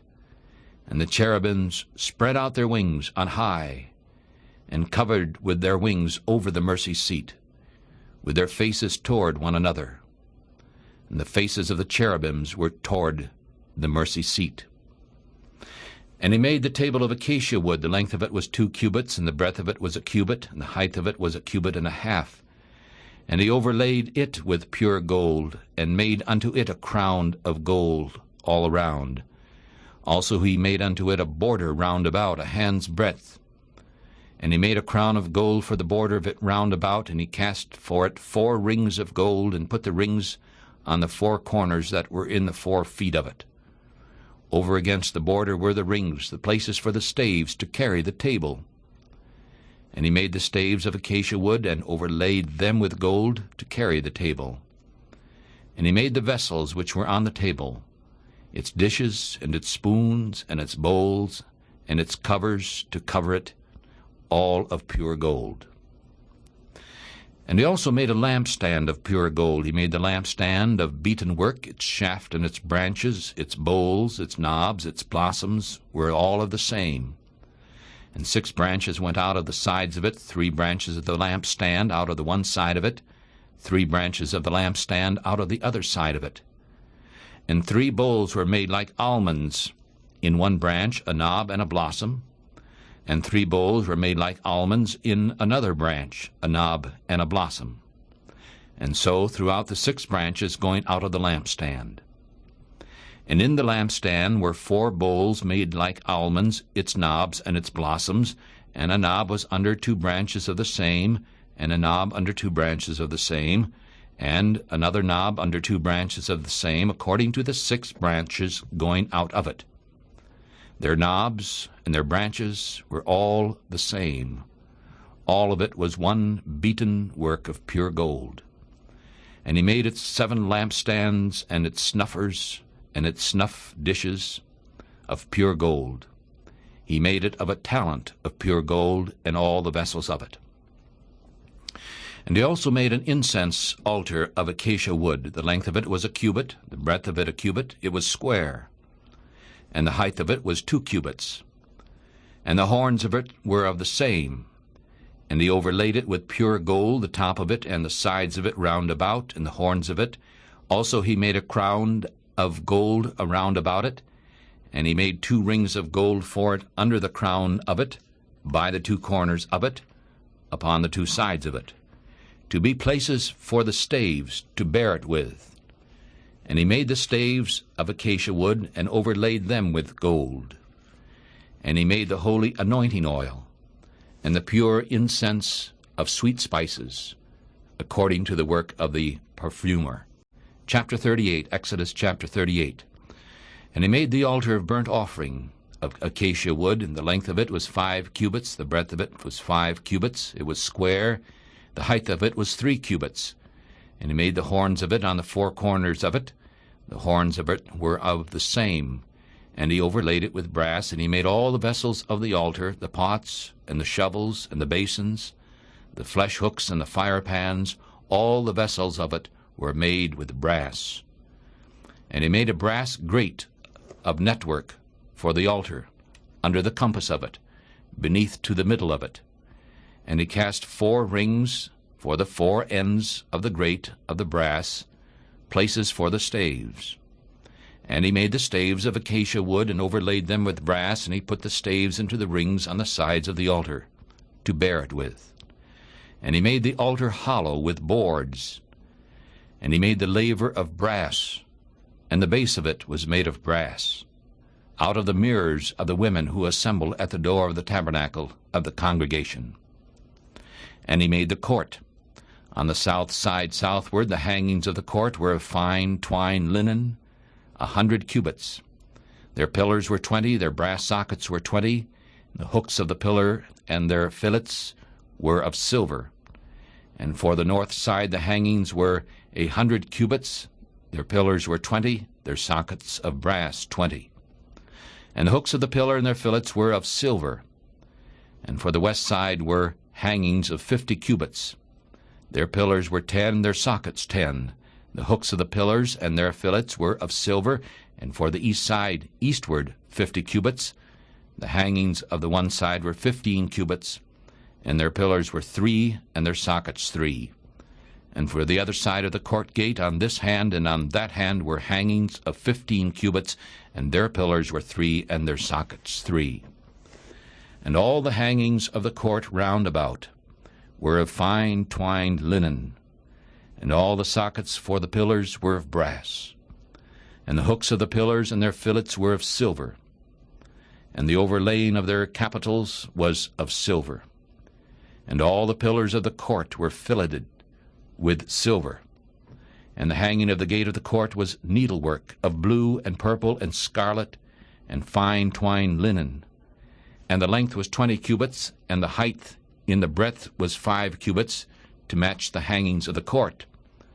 And the pillars were 4, and their sockets of brass were 4, and their hooks were of silver, and the overlaying of their capitals and their fillets was of silver. And all the pins of the tabernacle and of the court round about were of brass. Now this is the sum of the tabernacle of testimony, as it was counted according to the commandment of Moses, for the service of the Levites, by the hand of Ithamar, son to Aaron the priest, and Bezaleel, the son of Uri, the son of Hur, of the tribe of Judah. They made all that the Lord commanded Moses to do. And with him was Aholiab, the son of Ahishamach, of the tribe of Dan, who was an engraver, and a skillful workman, and an embroiderer, in blue, in purple, in scarlet, and fine linen. And all the gold that was used for the work, in all the work of the holy place, even the gold of the offering, was 29 talents, and 730 shekels, after the shekel of the sanctuary. And the silver from those who were numbered of the congregation was 100 talents, and 1,775 shekels, after the shekel of the sanctuary. It was a beka for every man, half a shekel, after the shekel of the sanctuary, for every one that went to be numbered, from 20 years old and upward, for 603,550 men. And the sockets of the sanctuary were cast of the 100 talents of silver, and the sockets of the veil also, 100 sockets of the 100 talents, a talent for a socket. And he made hooks for the pillars out of the 1,775 shekels, and overlaid their capitals, and filleted them. And the brass of the offering was 70 talents, and 2,400 shekels. And with it he made the sockets to the door of the tabernacle of the congregation, and the brass altar, and the brass grate for it, and all the vessels of the altar, and the sockets of the court round about, and the sockets of the court gate, and all the pins of the tabernacle, and all the pins of the court round about. We've been reading together from the book of Exodus. We continue now chapter 39.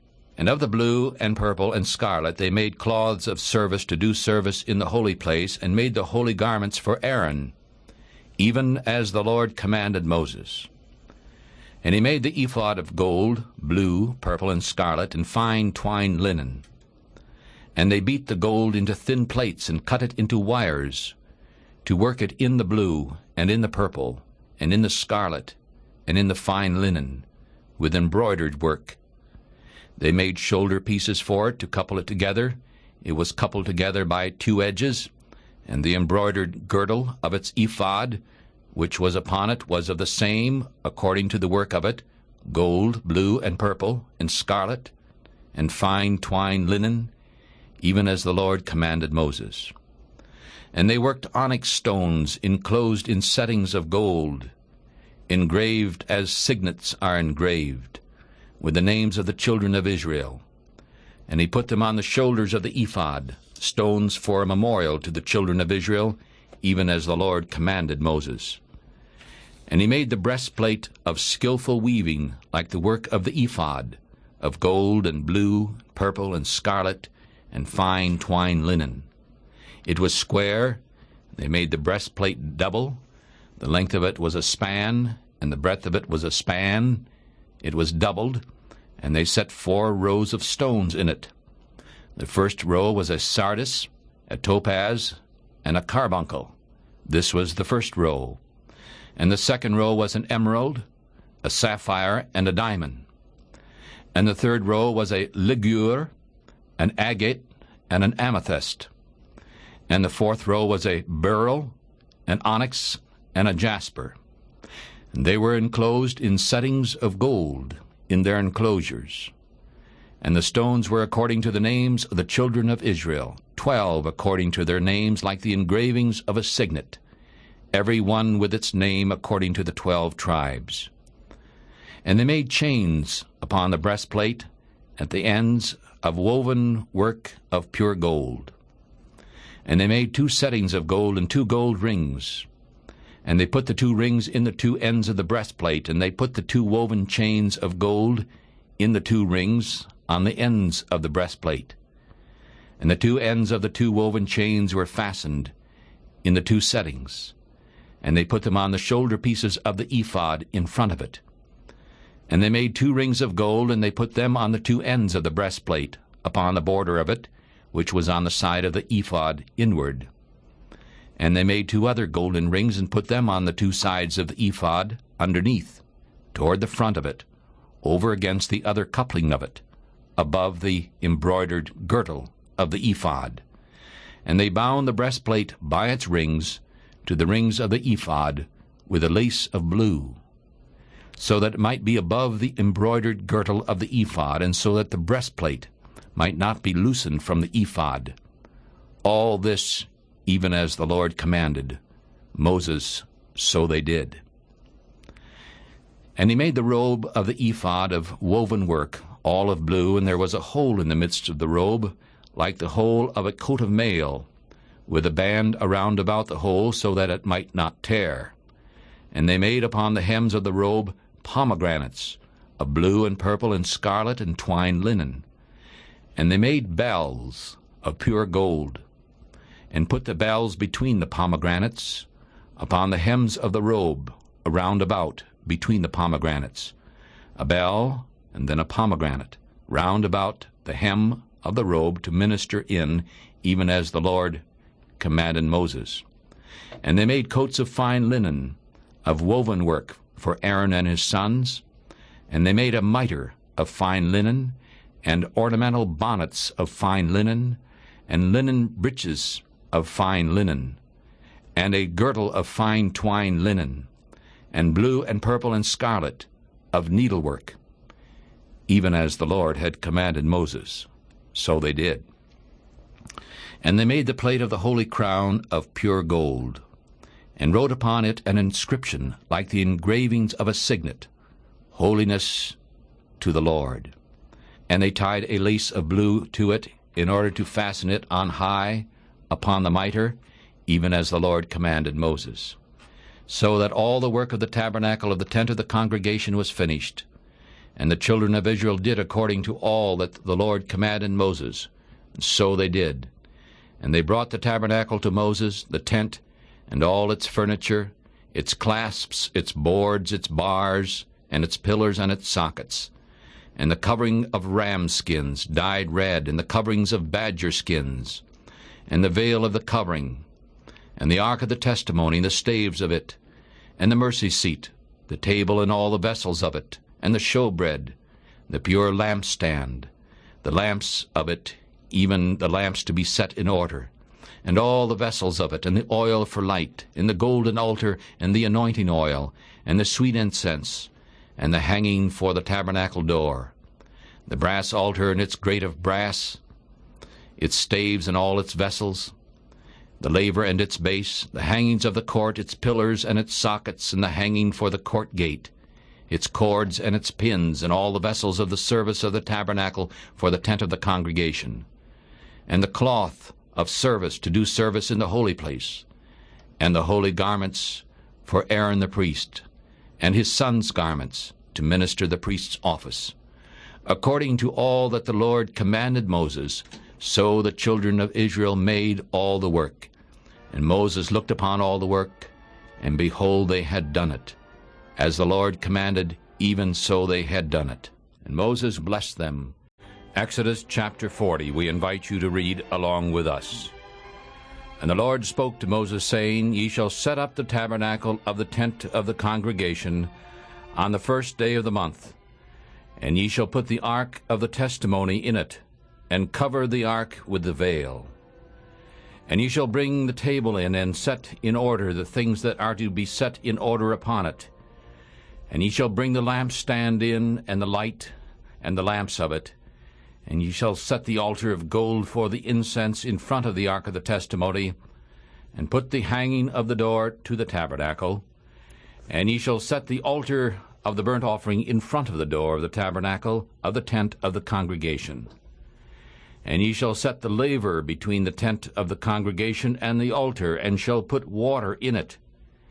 And ye shall set up the court round about, and hang up the hanging at the court gate. And ye shall take the anointing oil, and anoint the tabernacle, and all that is in it, and shall hallow it, and all the vessels of it, and it shall be holy. And ye shall anoint the altar of the burnt offering, and all its vessels, and sanctify the altar, and it shall be a most holy altar. And ye shall anoint the laver and its base, and sanctify it, and ye shall bring Aaron and his sons to the door of the tabernacle of the congregation, and wash them with water. And ye shall put the holy garments on Aaron, and anoint him, and sanctify him, so that he may minister to me in the priest's office. And ye shall bring his sons, and clothe them with coats, and ye shall anoint them, even as you anointed their fathers, so that they may minister unto me in the priest's office. For their anointing shall surely be an everlasting priesthood throughout all the generations. And so Moses did according to all that the Lord commanded him, so he did. And in the first month, in the second year, in the first day of the month, the tabernacle was reared up. And Moses reared up the tabernacle, and fastened its sockets, and set up the boards of it, and put in the bars of it, and reared up its pillars. And he spread the tent over the tabernacle, and put the covering of the tent above upon it, even as the Lord commanded Moses. And he took the tablets of the law, and put them into the ark, and set the staves on the ark, and put the mercy seat above upon the ark. And he brought the ark into the tabernacle, and set up the veil of the covering, and covered the ark of the testimony, even as the Lord commanded Moses. And he put the table in the tent of the congregation, on the side of the tabernacle northward, outside the veil. And he set the bread in order upon it before the Lord, even as the Lord had commanded Moses. And he put the lampstand in the tent of the congregation, across from the table, on the side of the tabernacle southward. And he lighted the lamps before the Lord, even as the Lord commanded Moses. And he put the golden altar in the tent of the congregation, in front of the veil. And he burned sweet incense on it, even as the Lord commanded Moses. And he set up the hanging at the door of the tabernacle, and he put the altar of burnt offering by the door of the tabernacle of the tent of the congregation, and offered on it the burnt offering and the meal offering, even as the Lord commanded Moses. And he set the laver between the tent of the congregation and the altar, and put water there to wash with. And Moses and Aaron and his sons washed their hands and their feet there. And when they went into the tent of the congregation, and when they came near the altar, they washed, even as the Lord commanded Moses. And he reared up the court round about the tabernacle and the altar, and set up the hanging of the court gate. And so Moses finished the work. Then a cloud covered the tent of the congregation, and the glory of the Lord filled the tabernacle. And Moses was not able to enter into the tent of the congregation, because the cloud stayed on it, and the glory of the Lord filled the tabernacle. And when the cloud was taken up from over the tabernacle, the children of Israel journeyed on in all their journeys. But if the cloud was not taken up, then they did not journey until the day that it was taken up. For the cloud of the Lord was upon the tabernacle by day, and fire was on it by night, in the sight of all of the house of Israel throughout all their journeys.